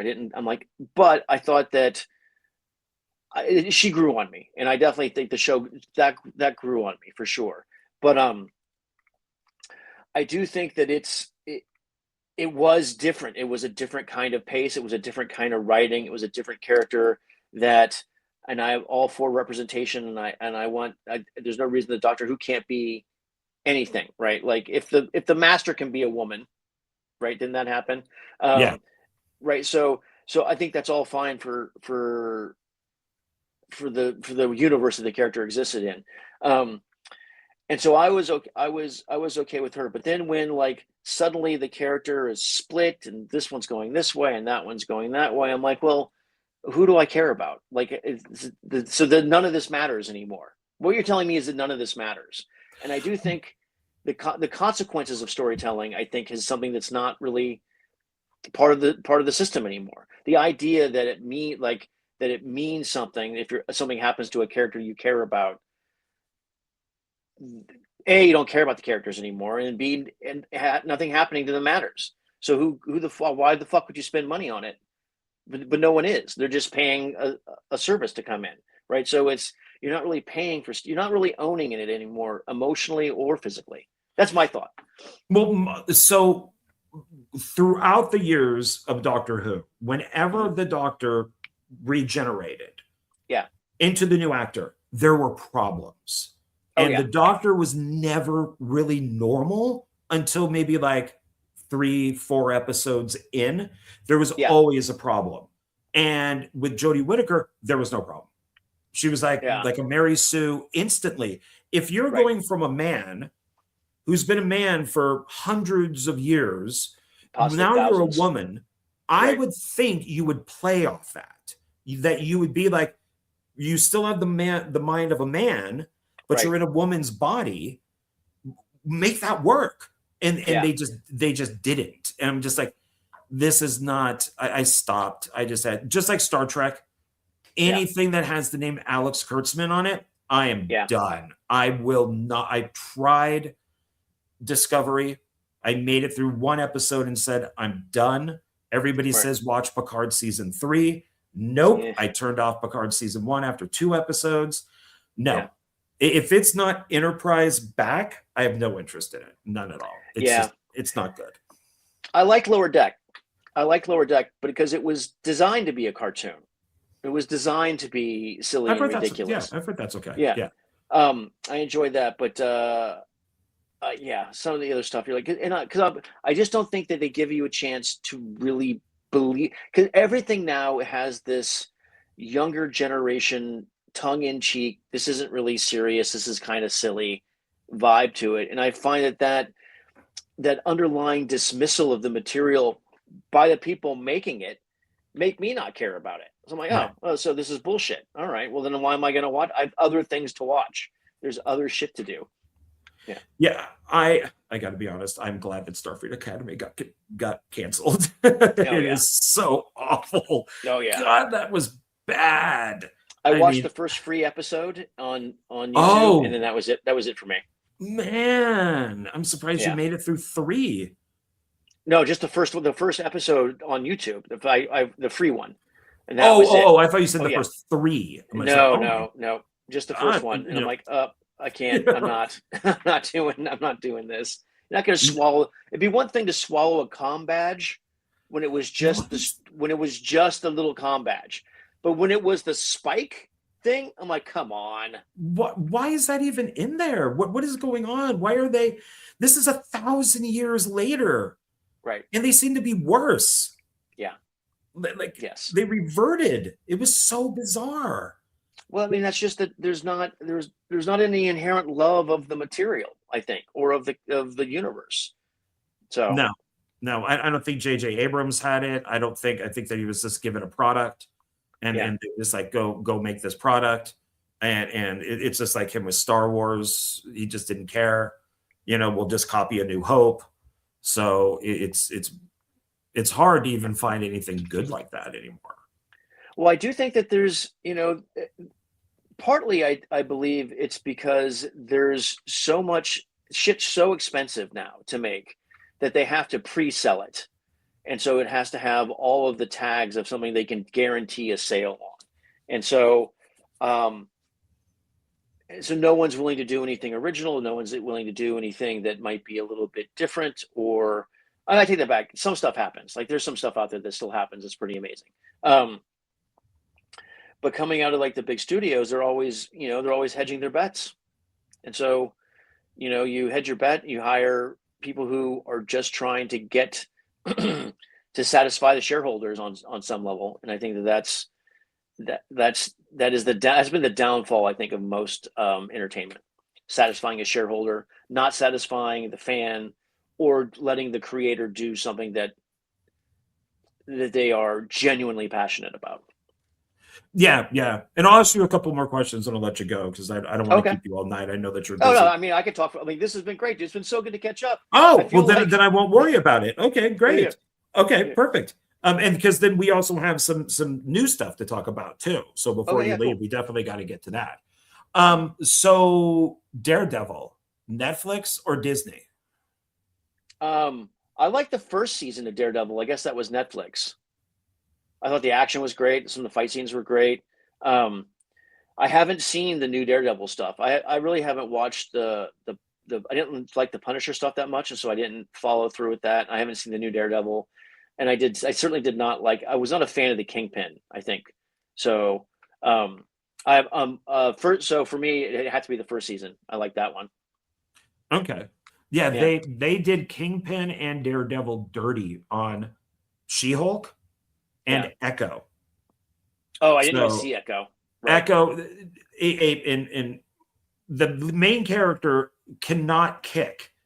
I mean, one, she's missing a leg, but there's no way that she could do what she does on the show, and yet somehow she rips out Kingpin's eye.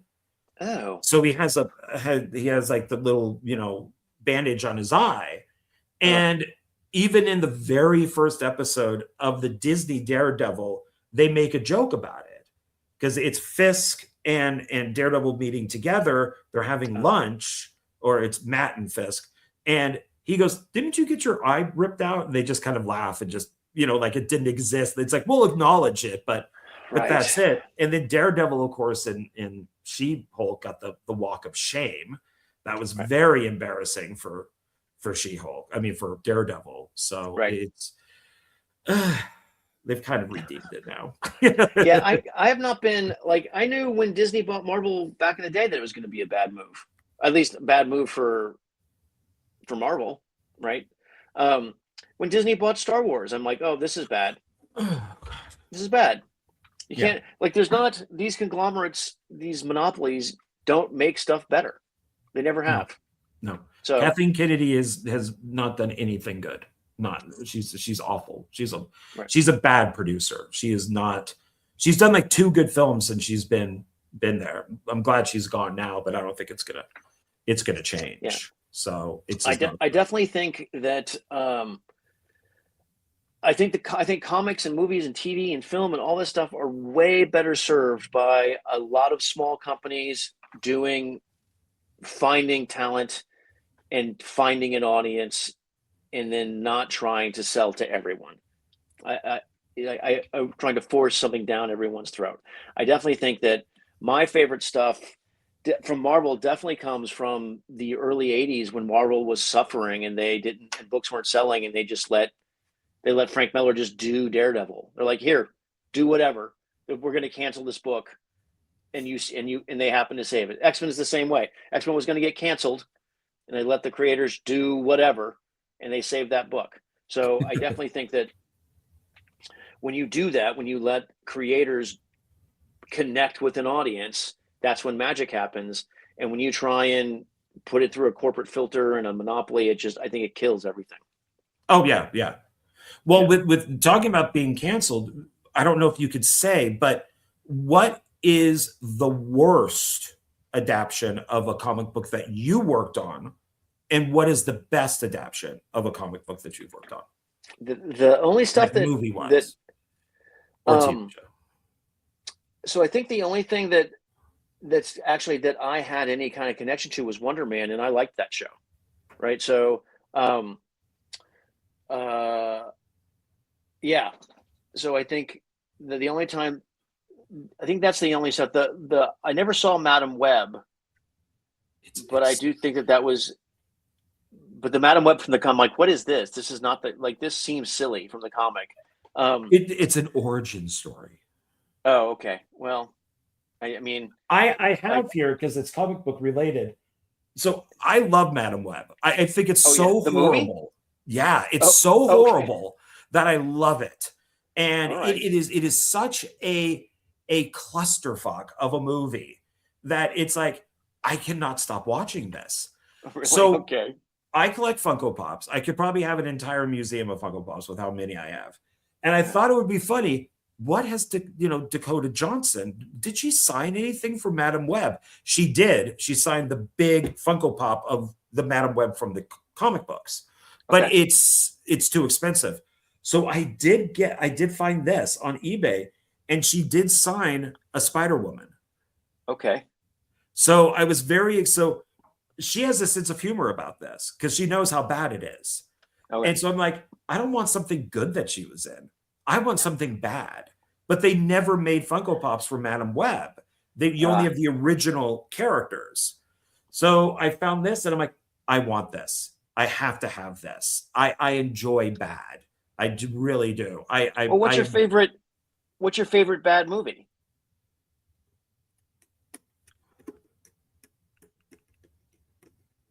It's tough question. Because there's so many. And my taste has changed. God, what could I think I'm gonna have to think about that. Do I own my favorite bad movie?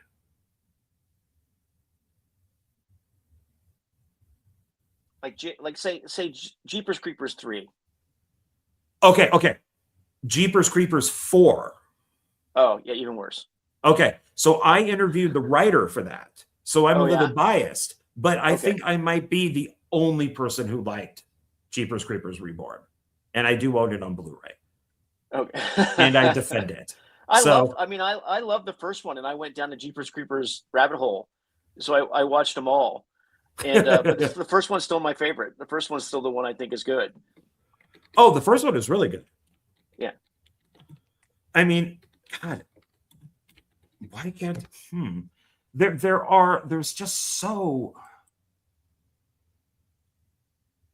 well, Birdemic, Shock and Terror, that's right up there. That would be in my top 5. Oh, it's an Asian director who thinks he's Hitchcock. Oh, great. And so he made this film, Birdemic, Shock and Terror, about they're supposed to be eagles, but they don't look like eagles. And they're just really bad.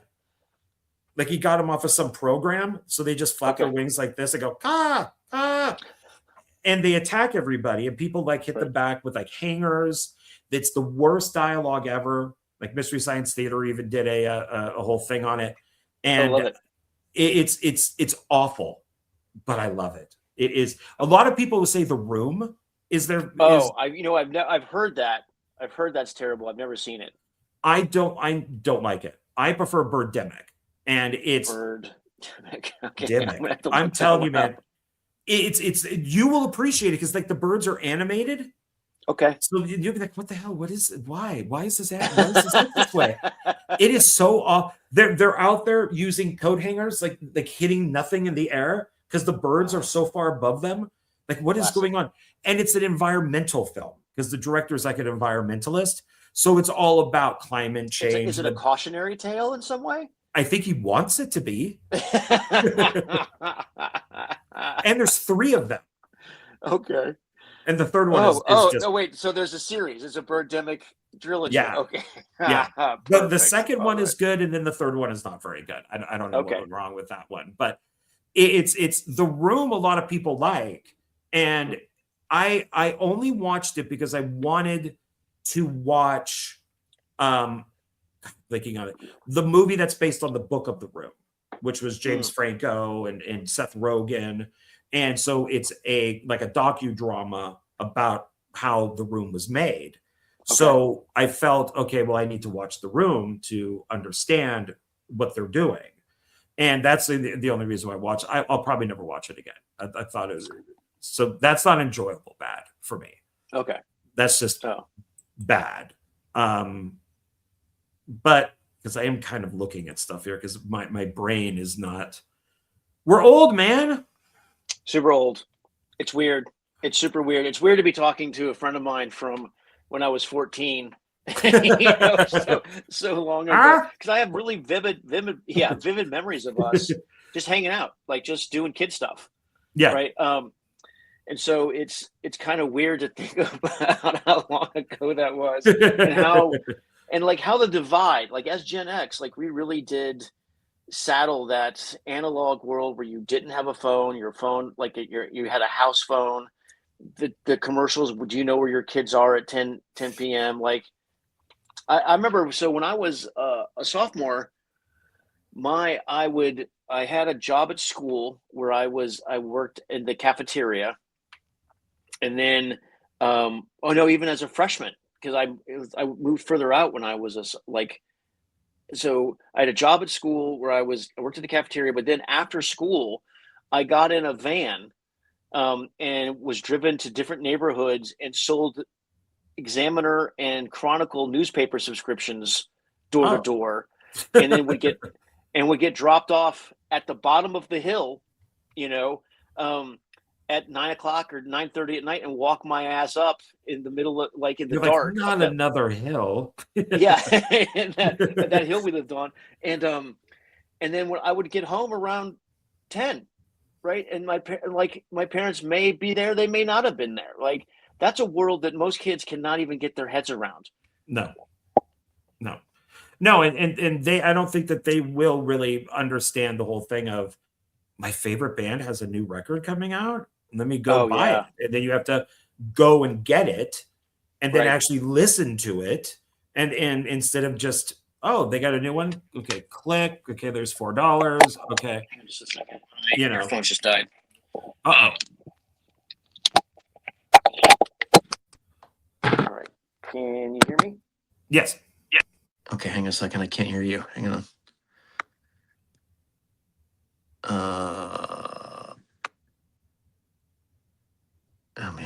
Bluetooth.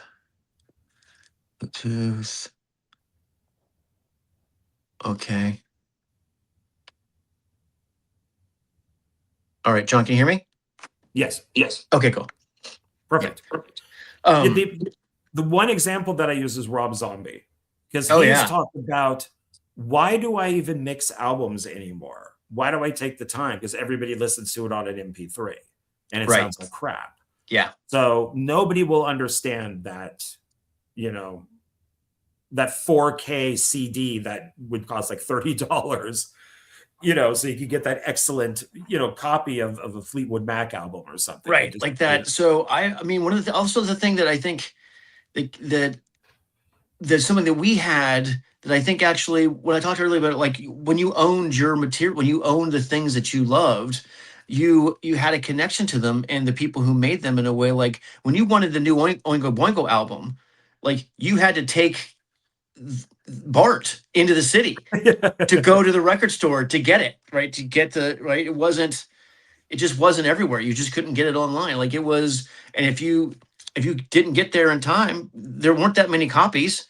So like you might have missed it. Like I have the idea of like my comic book collection from the 70s and the 80s is real spotty, because I got my comics at 7-Eleven or the drugstore, right? Like, and if you missed it, you missed it. And that was it. There was no, like, you'd have to hunt it down in a quarter box or, trade for it. Like, having access to everything at the same time, I don't actually think is good for you. No, because there is the hunt, there's the adventure. I remember very young when gas stations you would go into where they would repair the car into the garage, but it wasn't a garage anymore. That's where you would buy the candy, the soda. You could buy, it wasn't like a mini mart yet. And you would go and you could look up, and there were these cardboard boxes well, some were VHS tapes, others were like DVDs. Right. And they were old public domain movies and stuff, Night of the Living Dead, Day of the Triffids, all that type of stuff. And that's where you would find these movies. Yeah. Because you couldn't go to, a big chain place that would sell movies. You would have to go to the gas station. Right. And that's where you'd find all that bizarre stuff that looked really crappy and grainy, but it was still awesome. When I lived in Berkeley in the early 90s, after I got back from the Army and graduated, and I was doing comics. And I remember there used to be on Shattuck Avenue, the University Theater would have every Tuesday or Thursdays would have a Kung Fu double feature. So they would show films. Like that's where I saw Once Upon a Time in China 2 with Jet Li. I saw like all the old great Kung Fu classics. And so, but to get those movies, I actually had to go into San Francisco, into Chinatown. And I remember hunting down, it was like, it was a little video area in the back of like a poultry store that had the ducks hanging in the windows and all that stuff. And it was this little old Chinese lady who had all the Kung Fu movies on VHS. And so when I walked in there, she's like, I had to just point. I'm like, I want these. And she's like, no English.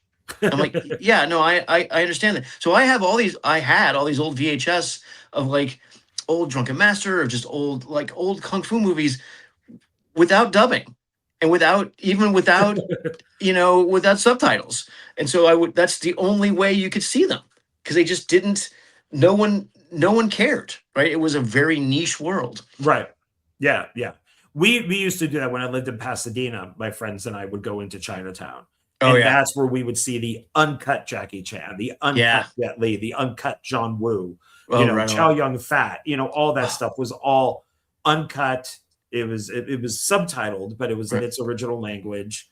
And while other people were watching these edited versions that the studios would buy, right, like Armor of God 1 and 2 or Rumble. Oh yeah, great. Those are great. Until you see the American versions, and then they're awful. Oh yeah.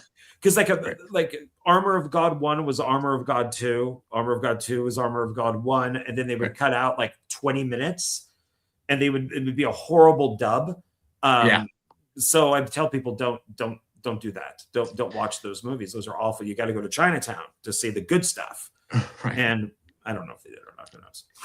Yeah, but I mean, I do think that the hunt was part of the adventure, right? The hunt was part of the joy of getting something. And that way, when you met someone who go like, "Oh, have you seen that?" Like, "Oh, I see you. I know you." You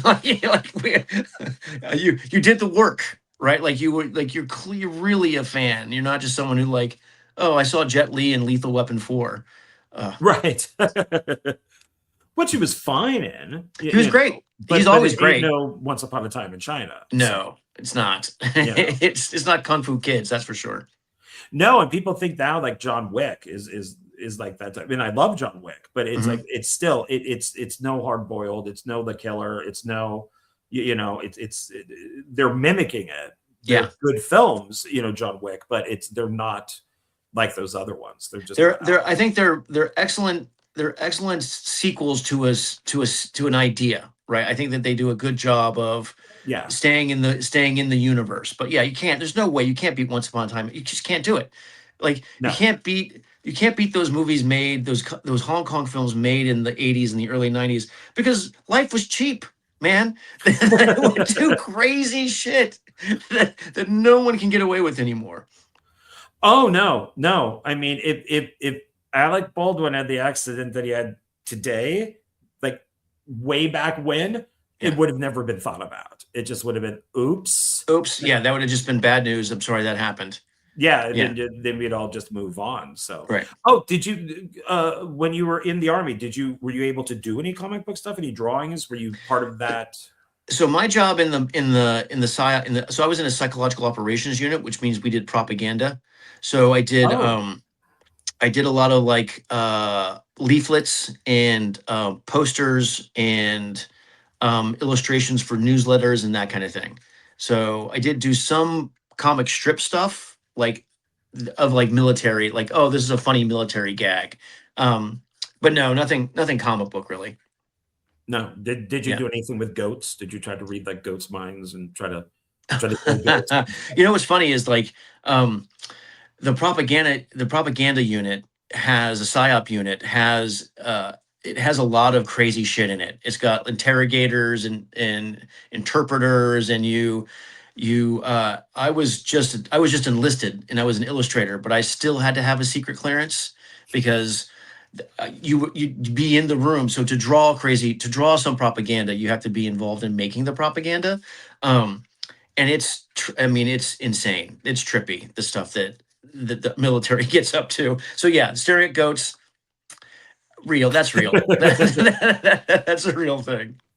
Yeah, and I admire anybody who went into the military. So, thanks for your service to do Uh, that, because I now look back on my life and I wish, man, right when I got out of high school, I wish I went into the military. mm, Probably would have been the army, but yeah, I kind of not regret that. I think my life would have been much different, maybe better, I do disciplined. think it was good for me. It worked out well for me, and I was very lucky in my service. Is that as a reservist, my window was perfect. Like I was there during the first Gulf War, which wasn't, which only lasted 100 days, and we didn't have to actually do anything. So my service was a breeze. Like, and I enjoyed the best thing that we did, the most interesting that we did. Remember that earthquake in '88 where the bridge collapsed? Oh yeah.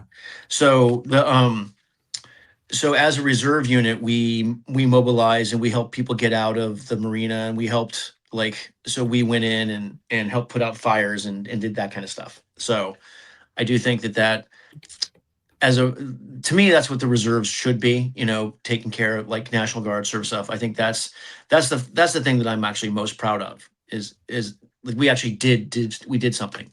That was a crazy day. Do you remember? Were you in the Bay Area at that point?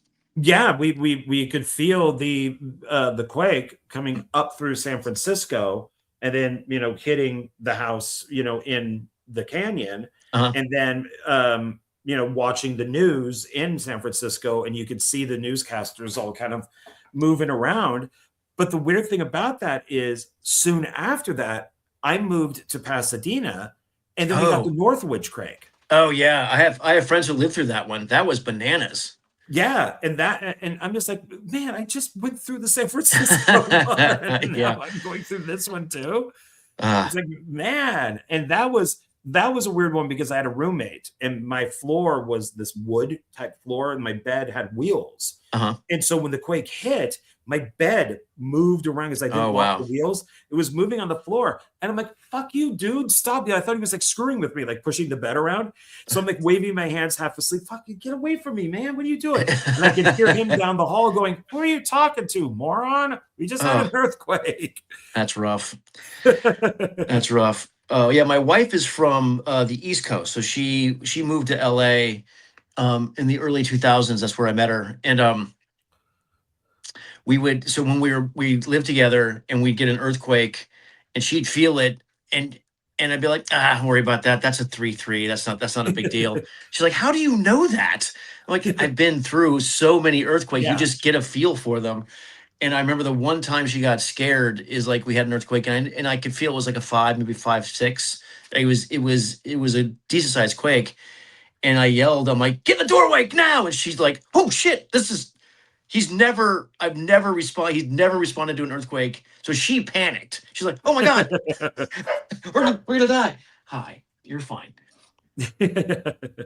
Oh, Yeah, that's people who don't know earthquakes. It's very foreign to them in the same way, I guess, anybody from California wouldn't know, a tornado or they'd be like, yeah, that it's not going to hit us. That's a right. tiny one. And we're like, what Right. do you put tiny? The Yeah. thing looks huge. What are you Yeah. talking about?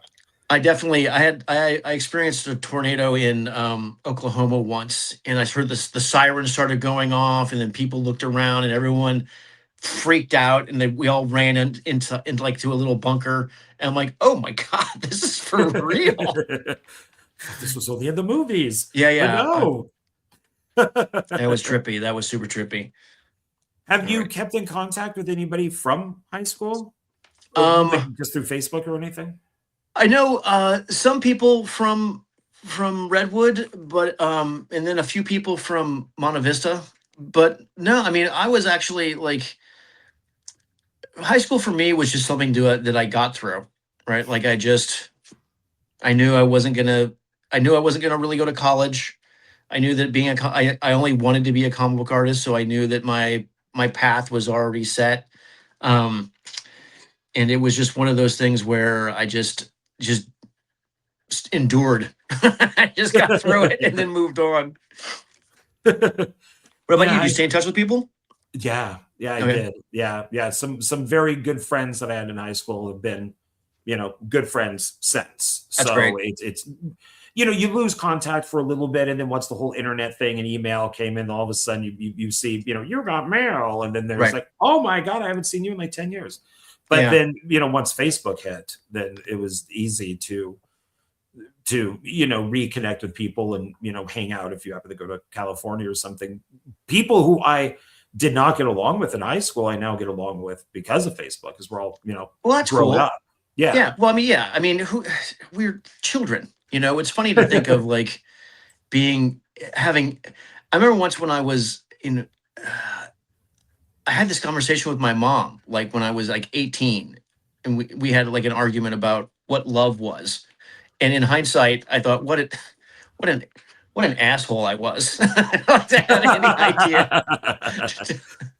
that I had any concept that I knew anything about anything. I don't know. Which is kind of like when I apologized to you at the beginning of the video. It was just like, I don't know. I just felt like I was a total dick as a kid. Mm, Just loud, immature, abrasive, really kind of channeled my mom because she was that way. right. Not very smart, just being, and it's just like, I don't know. I feel like a lot of people probably still think that way. Mm. So I would like to think, even though I have said some stupid crap on Facebook, maybe I can make them think differently. Right. Like things have changed, hopefully. I don't think that I think it's being old now. I mean, it's weird because I think Gen X we grew up so quick, right? We were 30 when we were 10, and I still feel kind of like I'm in my 30s, with a lot more aches and pains and stuff. But Oh god. yeah, it's weird to try and think about what a lifetime, a lifetime of experience, um, and then being held accountable for something, when you it's crazy to me that you would like even if you weren't, but even if you had been, I would never have held it against you. Like we were children. But no, you were great, man. I miss you. Oh, I appreciate that. Yeah, because I, Yeah. I definitely missed you and always wondered, what happened to the guy? I know he's doing comic books, but Yeah. what else is he doing? And basically with that package, I'm just like, please make that the right guy. Oh yeah. Yeah. I definitely I would hate to send it to somebody of the same name and they're like, what is this? well, You know, there's so many Jeff Johnsons. But no, I got it. And I really appreciate it. Hey dude, so my wife just got home. Um, I'd love to do another one of these and talk more if that'd be Oh no, cool. that is perfectly fine because a friend of mine is heading out from California to visit me, and he said he was going to be here between 9 and 10, so that Okay, works cool. fine. Right Oh on. no, but let's quickly do this though. Okay. This is your book you have out. Oh yeah. So that's it. It's Rogue Kingdom, Yeah, Rogue's and Kingdom. yeah. So just briefly, what is this about? And then So I'll let you know. Rogue's Kingdom is it's a book that I'm writing with James Robinson, who is a comic book legend. Um, he's he's a really great writer. He worked on a lot of stuff for Malibu. He's worked on Wonder Woman. He's worked on Justice League. He's very well known and amazing. He's an amazing writer. So we have known each other for a long time, and we decided that we wanted to do create our own book, and we decided to do sort of a swords and sorcery fantasy thing. And it's really it's a buddy book, and it's a caper story. There's these two characters who are they're rogues, ne'er-do-wells, criminals and troubadours kind of thing. One's an older guy and one's a kid, and they are criminals, and they're on their way to either the gallows or prison, and they wind up taking the place of a young wizard and his guardian who get killed in the first issue. They wind up taking the place of those two characters, impersonating them so that they can rob the kingdom.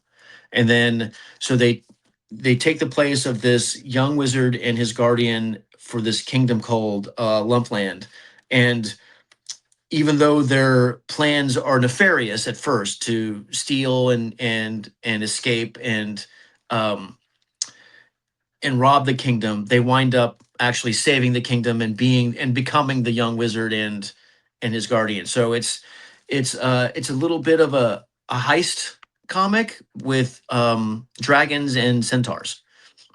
Okay, no, it sounds good. And, Yeah. and I got the PDF for the second issue, so I'm definitely gonna, gonna read that. So thank you for that. So Oh yeah, and I'll send you the first one too. oh, okay, great. Yeah, Yeah. I love that cover right here. This is really cool. Oh, thanks. Yeah, that one I penciled and inked that one, and it was colored by my friend Dan Panoshin, who is another amazing artist who is doing incredible stuff right now in the comic book world. So look up anyone who loves comics should look up Dan Panoshin. He's doing great stuff. Okay, and where can people find this? So it's Kickstarter, and so that we finished the Kickstarter for the second issue. As soon as I have the third issue up, in a few months, it's going to be a little while. The second issue is on its way to the printer and will be in the mail soon. And so as soon as that's in the mail, we're going to start working on the third issue. And then the Kickstarter campaign lasts for about a month. And I'll, if people want to follow me or find me on any of the socials, I make announcements. So, and then at some point, when the next Kickstarter happens, we always make all the issues previous available. So you can get the whole run. And eventually we'll have the trade paperback done, which is five collected issues with a bunch of extra material. Yeah. Okay, great. All right, so everybody go on and check this out. Yeah. Rogue's Kingdom. So Jeff Johnson is a contributor. It's my book. It's like so it's your book. So it's my it's just like Way of the Rat. We own it. Me and James created it. I did all the drawing. I created the world and all the characters. And James has written the comic, and he also has written a novel based in the world, and which will be Kickstartering soon. I did the cover for that. It's a very old school. It's like it's like if Sherlock Holmes met Lord of the Rings. Okay. Yeah, right. it's a great book. It's a great story. Yeah, so if you like fantasy, it's we really try and do it classic old school fantasy stuff. Okay. Yeah, people check it out. So it sounds great. I'm gonna go check it out myself. Right on. So yeah, become a fan. Yeah, please. Yeah, man, this has been awesome. I look forward to hanging out more. Yeah, please. Yeah, we should definitely do this again. And I'm glad that we did it right now and for as long as we did. This is super. Yeah, so it's been great. Yeah. All right. Well, thank you very much. Have a great rest of the night with your wife, and I'll talk to you online and stuff like that. Okay, cool, man. Yeah. So, all right, everybody. Thanks. I appreciate it. And I will see you on the next video. All right. Bye.